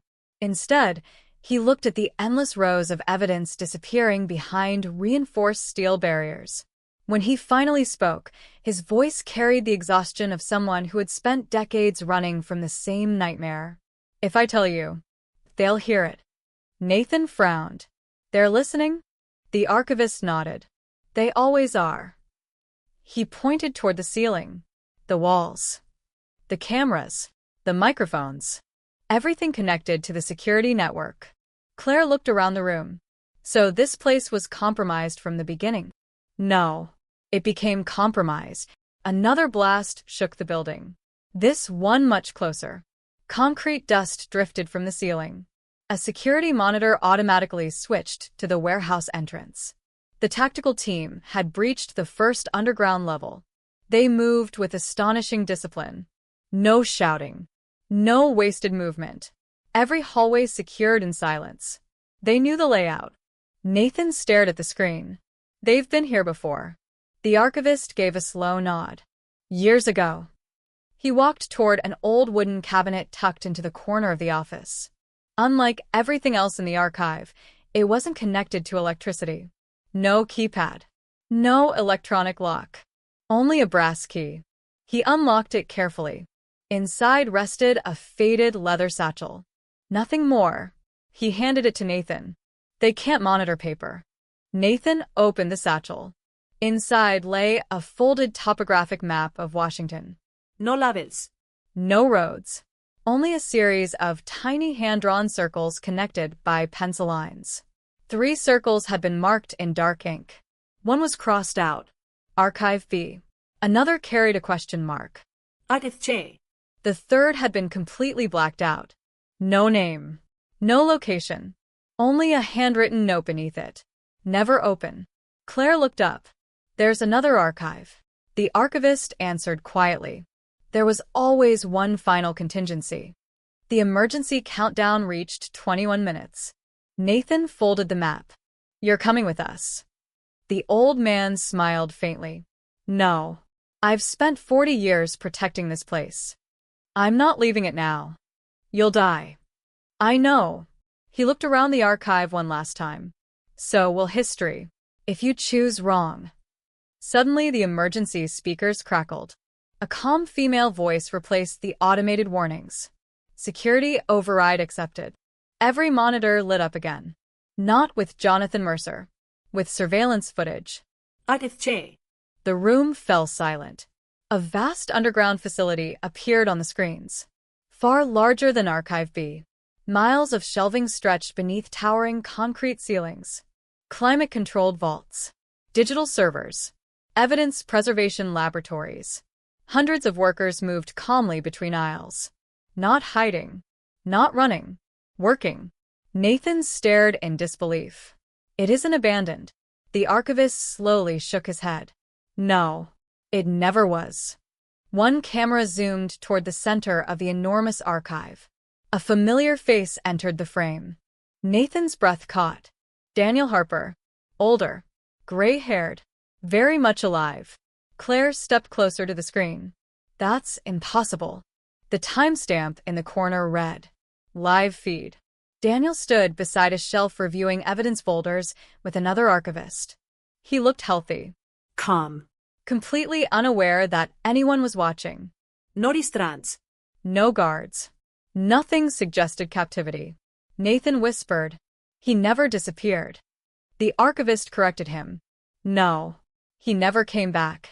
The room remained frozen. 38 years. Every search. Every candlelight vigil. Every unanswered question. Daniel Harper had been alive all along. Nathan turned toward the old man. "Why?" The answer came slowly. Because after refusing to forget, he chose to remember. Claire struggled to understand. He stayed, voluntarily. The archivist nodded. He learned what existed. He understood how much evidence had already been erased. And he believed protecting what remained mattered more than returning home. Nathan couldn't believe it. He abandoned his family. The old man lowered his eyes. "No, He sacrificed his life. The distinction offered little comfort. Somewhere, a wife had spent decades believing her husband was dead. Children had grown into adulthood without a father. Parents had gone to their graves waiting for answers. All while Daniel Harper quietly worked inside a hidden archive. The live feed suddenly glitched. Daniel stopped walking. He slowly turned toward one of the surveillance cameras. For several seconds, he stared directly into the lens, almost as if he could see Nathan watching from hundreds of miles away. Then, with the faintest movement, he nodded once. The screen instantly filled with static. Every monitor went dark. The countdown resumed. 1842. The archivist closed his eyes. They found Archive C. And somewhere in the distance, another explosion rolled through the underground corridors. The explosion was closer this time. The floor lurched beneath their feet. Concrete dust drifted from the ceiling in pale clouds, settling over the office furniture and the rows of sealed evidence vaults. The emergency lights flickered once. Twice. Then stabilized. The countdown continued without emotion. 1811, 1810, 1809. Nathan looked at the now black monitors. That live feed. He stopped. Something about it felt wrong. Claire noticed the expression on his face. What?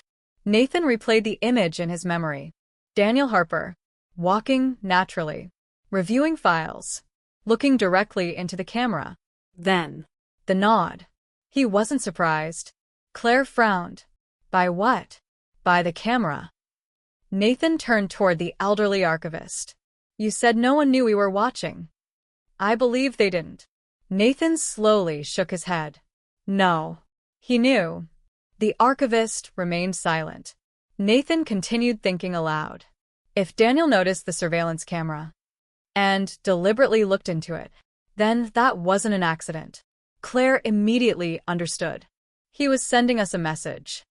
Nathan grabbed the folded map from the leather satchel. 3 archives. 1 destroyed. 1 under attack. 1 hidden. His eyes returned to the words beneath the blacked-out location. Never open. Why write that? He asked. The archivist answered quietly. Because some evidence survives only while it's forgotten. Nathan looked directly at him. What is Archive D? The old man's expression changed. For the first time, he looked genuinely reluctant to answer. There isn't an Archive D. Nathan unfolded the map completely. There are 4 circles. The archivist closed his eyes. I said that there isn't an Archive D. Before anyone could continue, Claire noticed something unusual near the bottom edge of the map. Tiny pencil marks. Almost invisible. A sequence of numbers. Not coordinates. Dates. Nathan stared at them. They're not random. The archivist gave a slow nod. They're activation years. Every time an archive became compromised, another one quietly took its place. Nathan's heartbeat quickened. So, Archive C isn't the last. No, it never was. The emergency speaker suddenly emitted a sharp tone. Another automated message echoed through the facility. Outer containment breached. Estimated contact. 8 minutes. Security cameras switched on automatically. The tactical teams had reached the 2nd underground level. Still no gunfire. Still no panic. They moved with mechanical precision, bypassing offices and storage rooms without hesitation. They weren't searching. They already knew exactly where they were going. Nathan watched one team stop outside a steel blast door. One operative removed a compact scanner from a backpack. Within seconds, the lock disengaged. They have every access code, Claire whispered. The archivist answered quietly. They wrote most of them. Nathan turned sharply. What does that mean? It means... He paused. Archive B wasn't built to hide from them. It was built by them. Silence. The realization settled over the room like cold fog. Years ago, the same organization, now trying to destroy the archive, had originally helped create it. Something had divided them. Something significant enough to fracture the entire operation. Nathan stepped closer. What happened? The archivist looked toward the endless shelves one final time. We disagreed on a single question. What question? His answer came almost as a whisper. When evidence proves the truth. Who deserves to know it? Claire immediately understood. One side wanted transparency. The archivist nodded. The other wanted control. Another violent tremor shook the archive. This time the office window shattered. Emergency sprinklers activated throughout the corridor. Not water. A colorless preservation gas flooded the evidence vaults, protecting fragile documents from fire. Every safeguard had been designed to save history, not people. Nathan looked once more at the map. Daniel Harper's face lingered in his thoughts. That final nod. Intentional. Calm. Almost reassuring. Then something clicked. He wasn't looking at the camera. He was looking just above it. Nathan quickly replayed the image on one surviving monitor's cache. Frame by frame. There. Mounted over the doorway behind Daniel. A small brass plaque. Only visible for a fraction of a second. Claire zoomed in. The letters slowly became readable. Building 14. Nathan froze. That's not an archive designation. Claire nodded. It's an address. The archivist looked at the screen, then smiled for the first time. You finally saw it. Nathan turned. Archive C isn't the destination. The old man shook his head. No. It's only inside Building 14. The countdown reached 12:03. Heavy impacts echoed from somewhere beyond the reinforced doors. The attackers were almost through.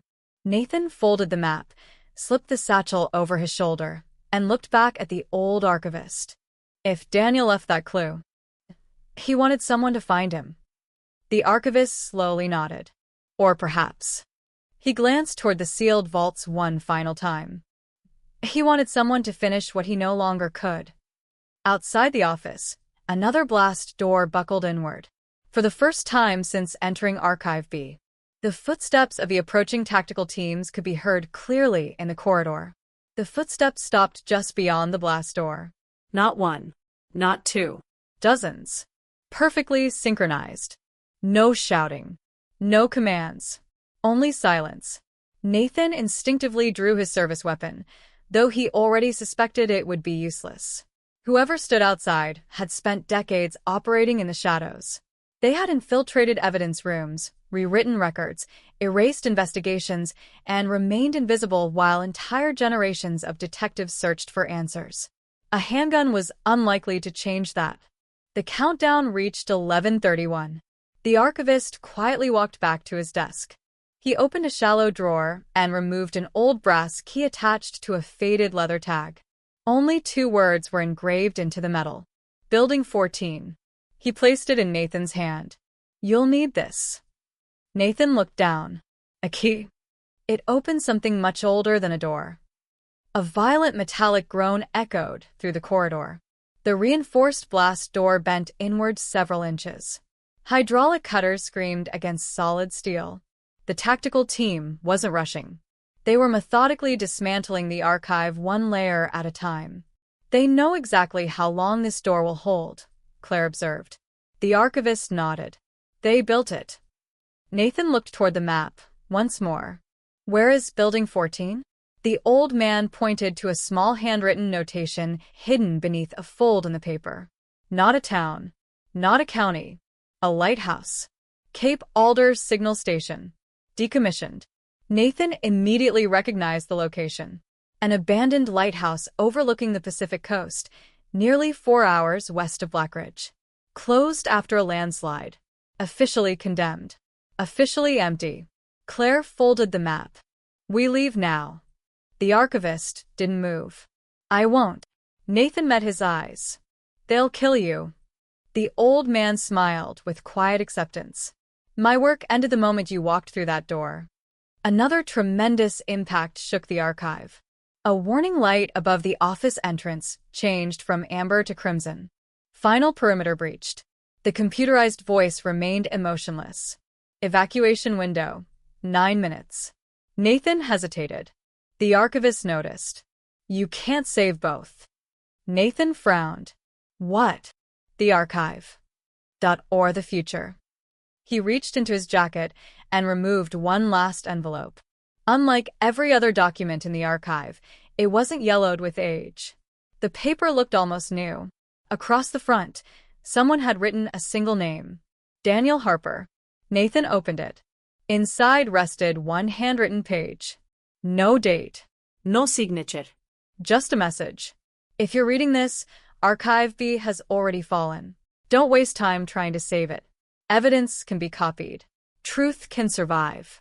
People cannot. Find Building 14. Don't trust the obvious entrance. Look for the light that no longer shines. Nathan read it twice. Daniel had written it. Not in 1984. The ink was modern, meaning someone had recently carried this letter into Archive B. Someone still moved freely between the hidden archives. The blast door suddenly cracked down the center. A narrow beam of white light pierced the office.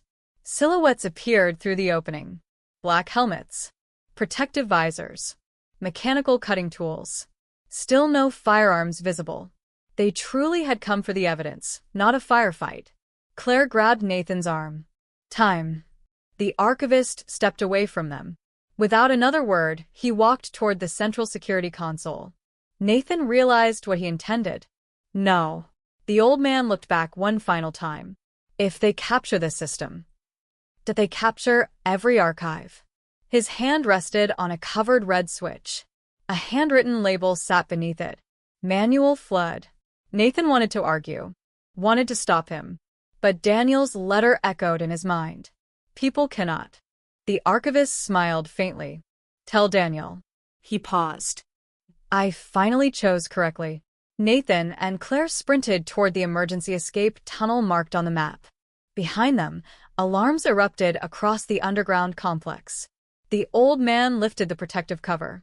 Pressed the switch. Deep beneath the archive, massive steel valves began turning. Somewhere beyond the walls, the Columbia River answered. The roar of rushing water grew louder with every passing second. Behind them came one final sound. Not an explosion. Not gunfire. The calm voice of Jonathan Mercer echoing through the breached corridor. You always were sentimental, Arthur.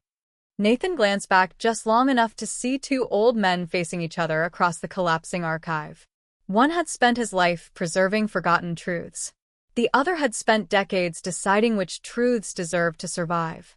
Then the emergency doors slammed shut between them. Water thundered through the tunnels. The escape corridor shook violently. Nathan and Claire ran toward the darkness ahead, carrying only the map, the brass key, and Daniel Harper's letter. Behind them, Archive B disappeared beneath rising water. Ahead of them waited Building 14, and whatever Daniel Harper had been protecting for nearly 40 years. Cold air rushed through the escape tunnel as Nathan and Claire climbed the narrow concrete staircase 2 steps at a time. Behind them, the roar of water became deafening.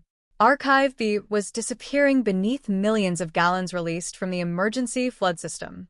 The vibration beneath their boots grew stronger with every passing second until the entire tunnel trembled like the inside of a living machine. Then, silence. The flooding had reached the lower chambers. Arthur had done it. Whether he survived, neither of them knew. A rusted steel hatch waited at the top of the staircase. Nathan forced it open. Morning sunlight spilled into the tunnel. They emerged behind an abandoned maintenance building nearly half a mile from Warehouse 9. Above ground, emergency vehicles surrounded the industrial district.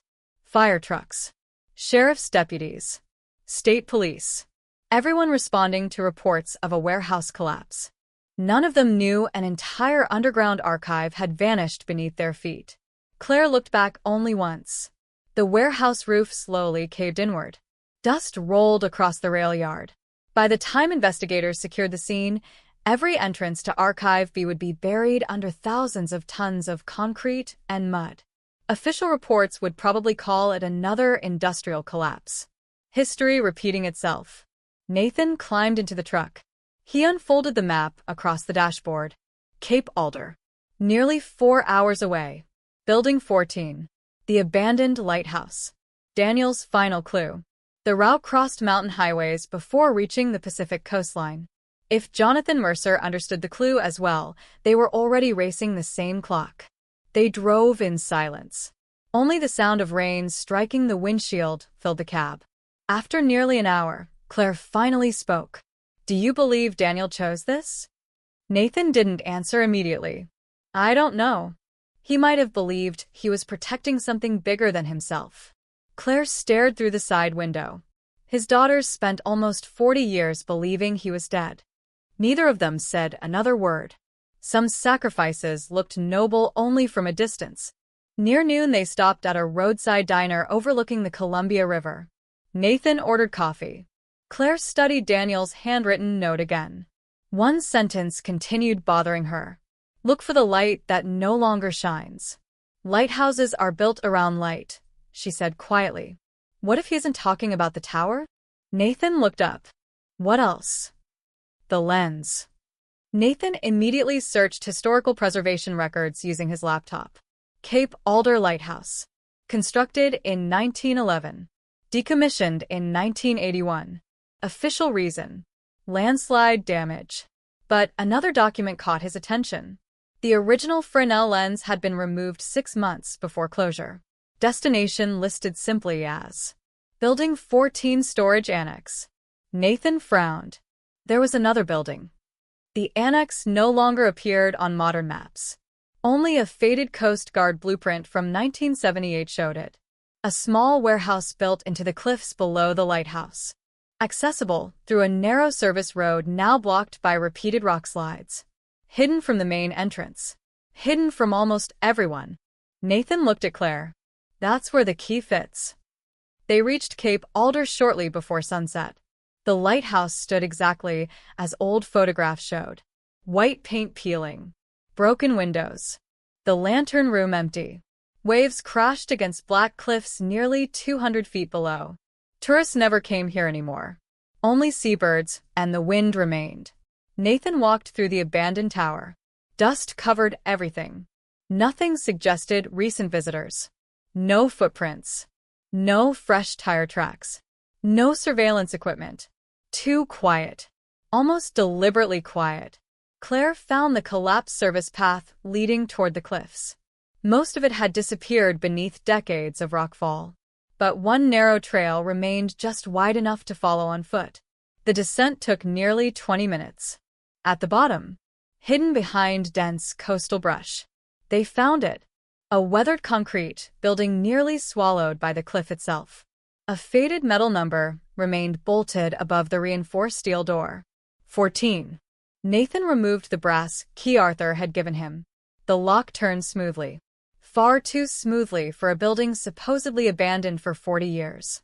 The heavy door swung inward without resistance. Cool, dry air drifted from inside. Electric lights automatically flickered on one by one. Someone still maintained the facility. The warehouse looked nothing like Archive B. No endless shelves. No thousands of evidence boxes. Instead, hundreds of enormous wooden cabinets filled the room. Each contained delicate glass lenses, historic lighthouse optics, navigation instruments, maritime records. Everything appeared exactly as a Coast Guard storage facility should. Nathan slowly lowered his flashlight. This can't be it. Claire wasn't listening. She had walked toward the largest Fresnel lens standing in the center of the room. Nearly 12 feet tall. Perfect crystal. Untouched by dust. Something reflected inside it. Not light. Movement. Nathan approached carefully. The massive lens wasn't sitting on the floor. It rotated slightly. Almost imperceptibly. He knelt beside its iron base. Fresh grease coated the gears. Someone had serviced the mechanism recently. He remembered Daniel's words. Look for the light that no longer shines. Nathan placed both hands against the brass control wheel. He turned it slowly. The giant lens rotated 90 degrees with a deep mechanical rumble. Behind it, a second steel door emerged from the stone wall. No number. No sign. Only a modern biometric scanner glowing faintly blue. Before either detective could react, the scanner illuminated on its own. A calm electronic voice echoed through the chamber. Identity confirmed. Welcome back, Daniel Harper. The words echoed through the hidden chamber. "Welcome back, Daniel Harper." Nathan and Claire stood motionless. Neither had touched the scanner. Neither had presented identification. Yet the system had responded as though the person it expected had just arrived. A soft mechanical click followed. The concealed steel door unlocked. Nathan looked at Claire. "It isn't recognizing us."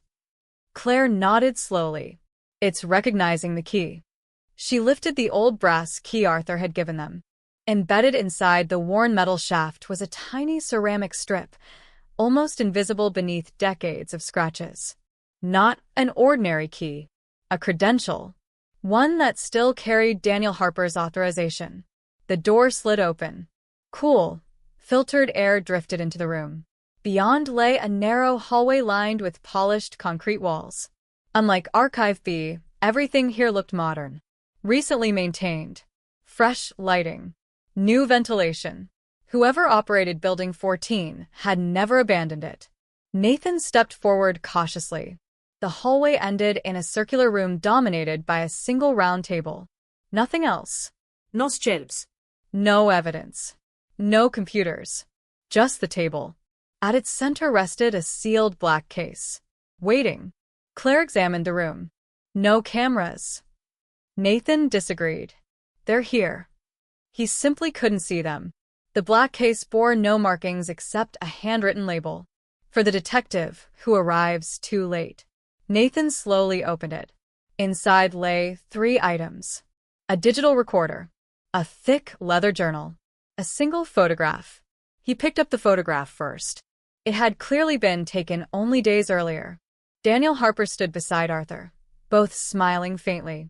Between them rested a cardboard sign with today's date. Proof. Undeniable proof. Arthur had met Daniel shortly before Archive befell. Claire reached for the recorder. A green light blinked. Battery fully charged. Someone had prepared this message recently. Nathan pressed play. Daniel Harper's voice filled the silent room. Older. Steady. Calm. "If you're hearing this, Arthur is probably gone." Nathan closed his eyes briefly. Daniel continued. "I asked him not to stay. I knew he would." Several seconds passed. "I've imagined this conversation for nearly 40 years. I hoped it would happen much sooner. It didn't." The recording crackled softly. "You deserve answers. But before I give them, do you need to understand something? I was never kidnapped. I was never imprisoned. I chose to disappear." Claire looked down. Daniel's voice carried no pride, only regret. "I've repeated that sentence to myself thousands of times. Some days I believed it. Some days I wasn't so sure." Nathan remained silent. The recorder continued. "The night I followed the convoy in 1984, I thought I had uncovered a criminal operation. What I actually discovered, that was a war." He described seeing unmarked trucks transporting original evidence from multiple police departments. He followed them out of curiosity. When confronted, Arthur had explained everything. Evidence was quietly disappearing across the state. Some was destroyed by corrupt officials. Some was being hidden to preserve it. Neither side trusted the justice system anymore. Both believed they were saving the truth. "I spent 3 days deciding whether to report what I'd seen," Daniel said. "On the 4th day, someone tried to kill me." Nathan immediately looked at Claire. This detail had never appeared anywhere. Daniel continued. "My truck was forced off a logging road. I survived. The deputy investigating the crash died 2 weeks later. Officially, it was another accident." Daniel's breathing became heavier. "Arthur offered me protection. He also offered me a choice. Go home and spend the rest of my life looking over my shoulder. Or disappear. Help preserve evidence. And keep my family alive." Nathan whispered, "So that's why." Claire nodded slowly. It wasn't simply sacrifice. It was survival. The recording continued. "I wrote letters. Hundreds of them. None were delivered. I watched my daughters grow up through newspaper clippings. I attended my wife's funeral. From a distance." Silence filled the room. Nathan felt the weight of every word. Daniel had survived, but survival had demanded a terrible price. I don't expect forgiveness. I don't even expect understanding. I only ask one thing. If this reaches a detective, don't repeat our mistake. Nathan frowned. What mistake? Daniel answered almost immediately. We believed hiding the truth could protect it. We were wrong. The recorder clicked softly as Daniel inhaled. The archives should never have existed. Evidence belongs in the light. Not underground. Not behind secret doors. Not in the hands of people who decide which history survives. Nathan exchanged a long glance with Claire. Arthur had spent decades preserving evidence. Jonathan Mercer had spent decades destroying it. Daniel had lived between both worlds. Now. He was rejecting them both. The recording ended with one final instruction. Everything you need is inside the journal. The green light went dark. Nathan slowly reached for the worn leather notebook. Across the front cover, embossed in faded gold letters, were 6 simple words. The names nobody was allowed to know. Nathan rested both hands on the worn leather journal before opening it. The room was completely silent. No machinery. No alarms. No footsteps. Only the distant crash of Pacific waves against the cliffs outside Building 14. For the first time since reopening Daniel Harper's case, there was no one chasing them. No countdown.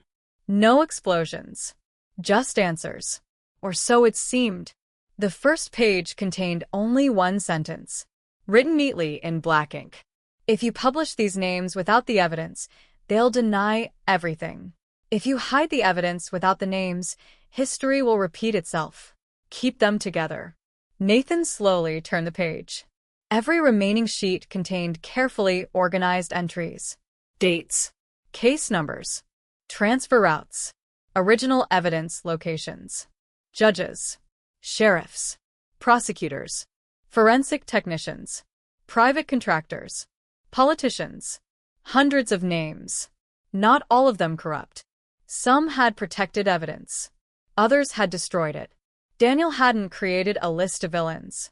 He had documented an entire hidden history. Claire stopped at one particular page. A photograph had been taped beside a handwritten note. The image showed a much younger Jonathan Mercer standing beside Arthur. Both men smiled at the camera. The timestamp read, 1973. Nathan frowned. They worked together.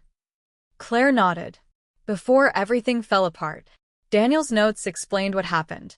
Archive A had been established in 1973 after multiple corruption scandals resulted in critical evidence disappearing from murder investigations. Arthur believed evidence should be hidden until honest investigators could recover it. Jonathan believed evidence should be selectively released only when it would preserve institutional stability. The disagreement began as philosophy. It ended as war. By 1984, both men operated separate networks. One preserved, the other erased. Nathan continued reading. Another folded document slipped from between the pages. A birth certificate. Daniel Harper's. At first glance it appeared ordinary. Then Claire noticed a handwritten annotation across the margin. Original identity replaced. Nathan stared. What does that mean? He turned to the next page. The explanation waited there. Daniel Harper wasn't born Daniel Harper. 40 years earlier, before anyone knew him by that name, he had entered a federal witness protection program as a child after his biological parents testified in an organized corruption investigation. Their identities had been erased. New names assigned. New lives created. Daniel himself had never known, until Arthur discovered sealed federal records while tracing another evidence transfer. Nathan leaned back. So Daniel wasn't chosen randomly. Claire quietly answered. He was connected from the beginning. Daniel had unknowingly spent his entire life circling the same conspiracy that had destroyed his biological family decades earlier. Following the convoy in 1984 wasn't coincidence. It was history closing a circle. The final pages of the journal contained maps. Not of archives. Of evidence. Thousands of original exhibits had quietly been copied over 4 decades. DNA samples, ballistics, witness interviews, Audio recordings. photographs, stored in dozens of secure legal repositories across the country under court-authorized preservation programs established years after the archives were created. Daniel had already begun dismantling the secret system. Quietly, patiently, legally. Archives C no longer contain the only copies. Nathan looked at Claire. He already won. She shook her head. No. He made sure the truth could survive without the archives. A faint electronic chime interrupted them. The room lights dimmed. A hidden projector activated above the circular table. Daniel Harper appeared on the far wall. Not a recording. A scheduled video. He looked directly into the camera. If you're seeing this, do you open the journal? He smiled sadly. Good. I've spent most of my life protecting evidence. The last few years, I've spent trying to free it. Behind Daniel stood rows of filing cabinets being emptied into ordinary shipping boxes. Workers scanned documents into digital archives. Evidence bags received modern legal inventory numbers. Nothing was hidden anymore. Everything was being prepared for lawful disclosure. I couldn't tell Arthur. He wouldn't have understood. I couldn't tell Jonathan. He would have destroyed everything. So I waited. Nathan realized what Daniel had done. For years, while Arthur believed the archives still mattered, Daniel had quietly ensured they no longer did. The hidden warehouses had become decoys. The real evidence had already entered legitimate judicial custody. Daniel looked almost relieved. When archive befalls, nothing important will be lost. Claire smiled for the first time in days. Arthur hadn't died protecting the last copies. He had died protecting enough time for Daniel to finish his work. Daniel's expression became serious again. One last thing. If Jonathan Mercer is still alive, he won't stop. He doesn't fear evidence. He fears accountability. The image flickered. Daniel took one slow breath. Tell the families that I'm sorry. The projector shut off. Darkness returned to the room. Nathan closed the journal carefully. For nearly 40 years, the mystery had never been about a missing man. It had been about a man trying to make sure the truth would one day return home. Outside, somewhere beyond the cliffs, the sound of a helicopter echoed across the Pacific sky. The helicopter circled once over Cape Alder before disappearing into a bank of gray coastal fog. Nathan stood perfectly still, listening. It wasn't a Coast Guard aircraft. The engine note was lower, heavier, military, or something close enough. Claire stepped to the narrow window, overlooking the cliffs. It didn't land. Nathan nodded. It was looking. The room's lights slowly brightened again. A small indicator illuminated beside the projector. Final file available. Nathan frowned. I thought Daniel was finished. Claire noticed a narrow slot opening beneath the projector housing. A single envelope slid onto the table. Unlike everything else they had found, this one carried no handwriting. Only a printed label. Open only after the journal. Daniel had planned every step. Nathan carefully opened the envelope. Inside rested a single USB drive and a folded sheet of paper. The paper contained only one sentence. Truth without proof becomes a conspiracy. Proof without witnesses becomes a rumor. Publish both together. Claire examined the USB. No markings. Nathan plugged it into the secure forensic laptop they had carried since leaving Archive B. A directory opened instantly. Thousands of files. Court-certified forensic reports. Digitized evidence logs. DNA chain of custody records. Video interviews. Judicial preservation orders. Every document bore authentic digital signatures. Daniel hadn't merely saved evidence. He had transformed it into legally admissible records. Even if every archive vanished, the cases could still be reopened. Nathan leaned back. He dismantled the entire system. Claire nodded, without anyone noticing. One folder immediately caught Nathan's attention. Harper case. Inside lay hundreds of personal documents, letters, photographs. audio recordings. All addressed to Daniel's family. None had ever been mailed. Nathan opened the first letter. Daniel had written to his wife every anniversary, every birthday, every Christmas. 40 years of conversations that nobody had ever read. He never stopped being a husband. He simply stopped existing. Claire quietly closed the folder.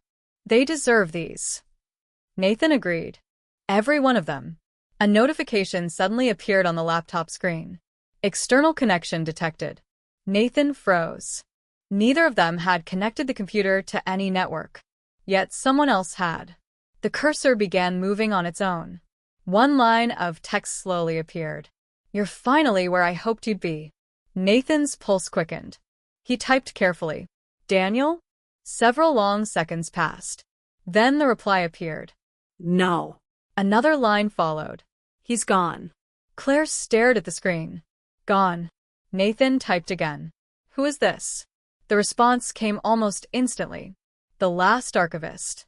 Neither detective spoke. The unknown sender continued. "Daniel died 6 months ago." The room seemed to shrink. Nathan reread the sentence twice. Impossible. The photograph with Arthur had been recent.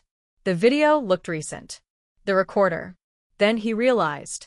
Daniel had prepared everything before his death. The next message appeared. "Cancer." He finished the transfer before the end. "Everything else was left for you." Claire swallowed hard. "So we were always too late." Nathan slowly lowered his hands from the keyboard.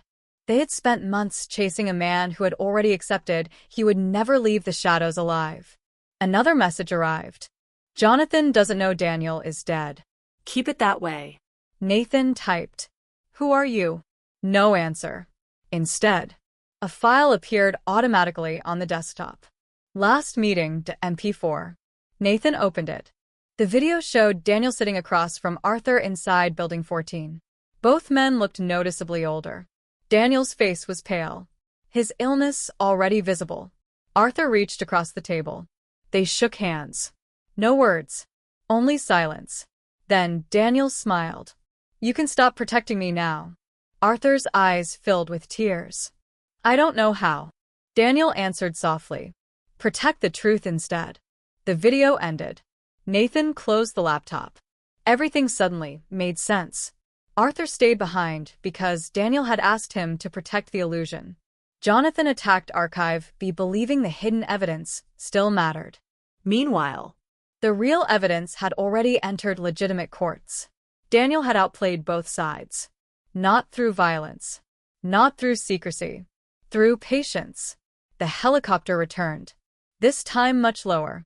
Its searchlight swept briefly across the cliffside before moving inland. Someone was still searching Building 14. Someone who had arrived too late. Nathan picked up the journal. Claire collected the USB drive. The brass key remained on the table. Nathan looked at it for several seconds, then quietly set it back down. Its purpose had finally ended. As they stepped toward the exit, a final message appeared automatically on the laptop screen. One file remains unopened. Its title filled the screen in stark white letters.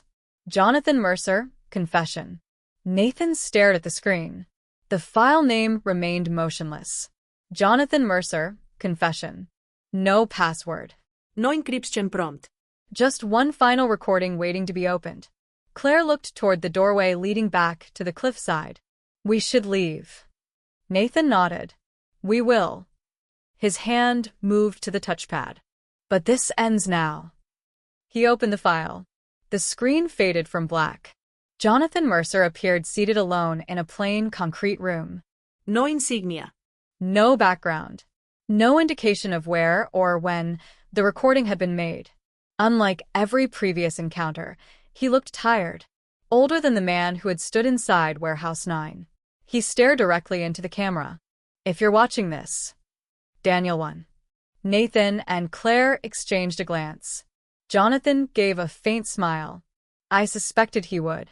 He folded his hands on the table. "For 40 years you've probably heard stories about monsters." "Arthur. My organization. The archives. The disappearances. They're all true. but none of them began the way people will imagine. Jonathan looked down briefly before continuing. We never intended to steal evidence. We intended to save it. He explained how, in the early 1970s, multiple homicide investigations collapsed after key exhibits disappeared from police custody. Witnesses were bribed. Laboratories were manipulated. Evidence rooms burned under suspicious circumstances. Public trust eroded. A small, unofficial preservation program was created to duplicate and secretly protect irreplaceable evidence until legitimate courts could secure it. Arthur helped build it. Jonathan helped organize it. For a while, it worked. Then fear entered the system. Every time another corrupt official was exposed, more people argued that the evidence should remain hidden until the right moment. That moment never came. The temporary solution became permanent. The archives grew. The secrecy grew with them. Eventually, no one remembered how to stop. Units in sight. The day we believed we alone should decide, when truth became public. That we stopped protecting justice. We started replacing it. Nathan slowly lowered his eyes. It was the same conclusion Daniel had reached. Different men. Different lives. The same realization. Jonathan continued.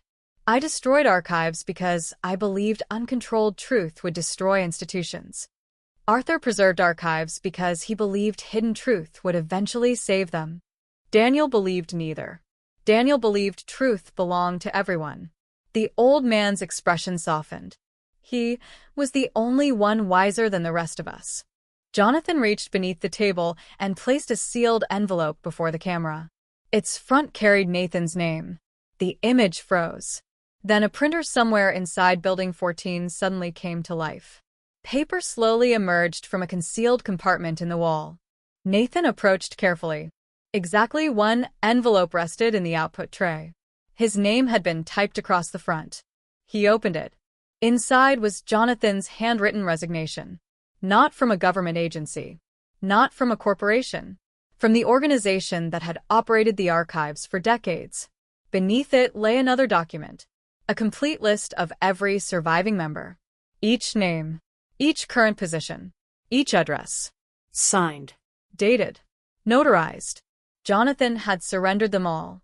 The final page contained only one sentence. No more archives. No more keepers. Let the courts remember what we forgot. Nathan folded the papers carefully. There would be arrests. Public inquiries. Appeals. Families would finally receive answers. Cases abandoned for decades would reopen. Some convictions would be overturned. Others would finally occur. History would become painfully complicated, exactly as history usually is. Weeks later, federal investigators quietly announced the reopening of hundreds of dormant homicide investigations across multiple states. No mention was made of Archive B. No mention of Building 14. Official statements referred only to newly recovered evidence preserved through historical legal review. The public never learned how close that evidence had come to disappearing forever. Daniel Harper's family received a small wooden box. Inside were 40 years of letters, birthday cards, photographs, every word he had written but never sent. His daughters read them together. For the first time since 1984, they finally heard their father's voice. Arthur's body was never recovered from beneath the flooded remains of Archive B. The official record listed him as missing. Those who knew the truth preferred it that way. He had spent a lifetime guarding evidence. In the end, he guarded just enough time for someone else to return it to the world. Jonathan Mercer surrendered to federal authorities 3 days after Nathan left Cape Alder. He offered no defense. No negociation. During his arraignment, he spoke only a single sentence. We buried the truth because we feared what it could do. We should have feared what hiding it would become. Months later, Nathan returned alone to the abandoned lighthouse. The sea crashed against the cliffs exactly as it always had. The brass key to Building 14 lay in his pocket. He walked to the edge of the rocks overlooking the Pacific. Without ceremony, he threw it into the ocean. The key disappeared beneath the waves. There would be no one left to unlock another hidden archive. No secret rooms. No silent custodians deciding which stories deserve to survive. Only evidence. Only the law. Only the difficult, imperfect truth.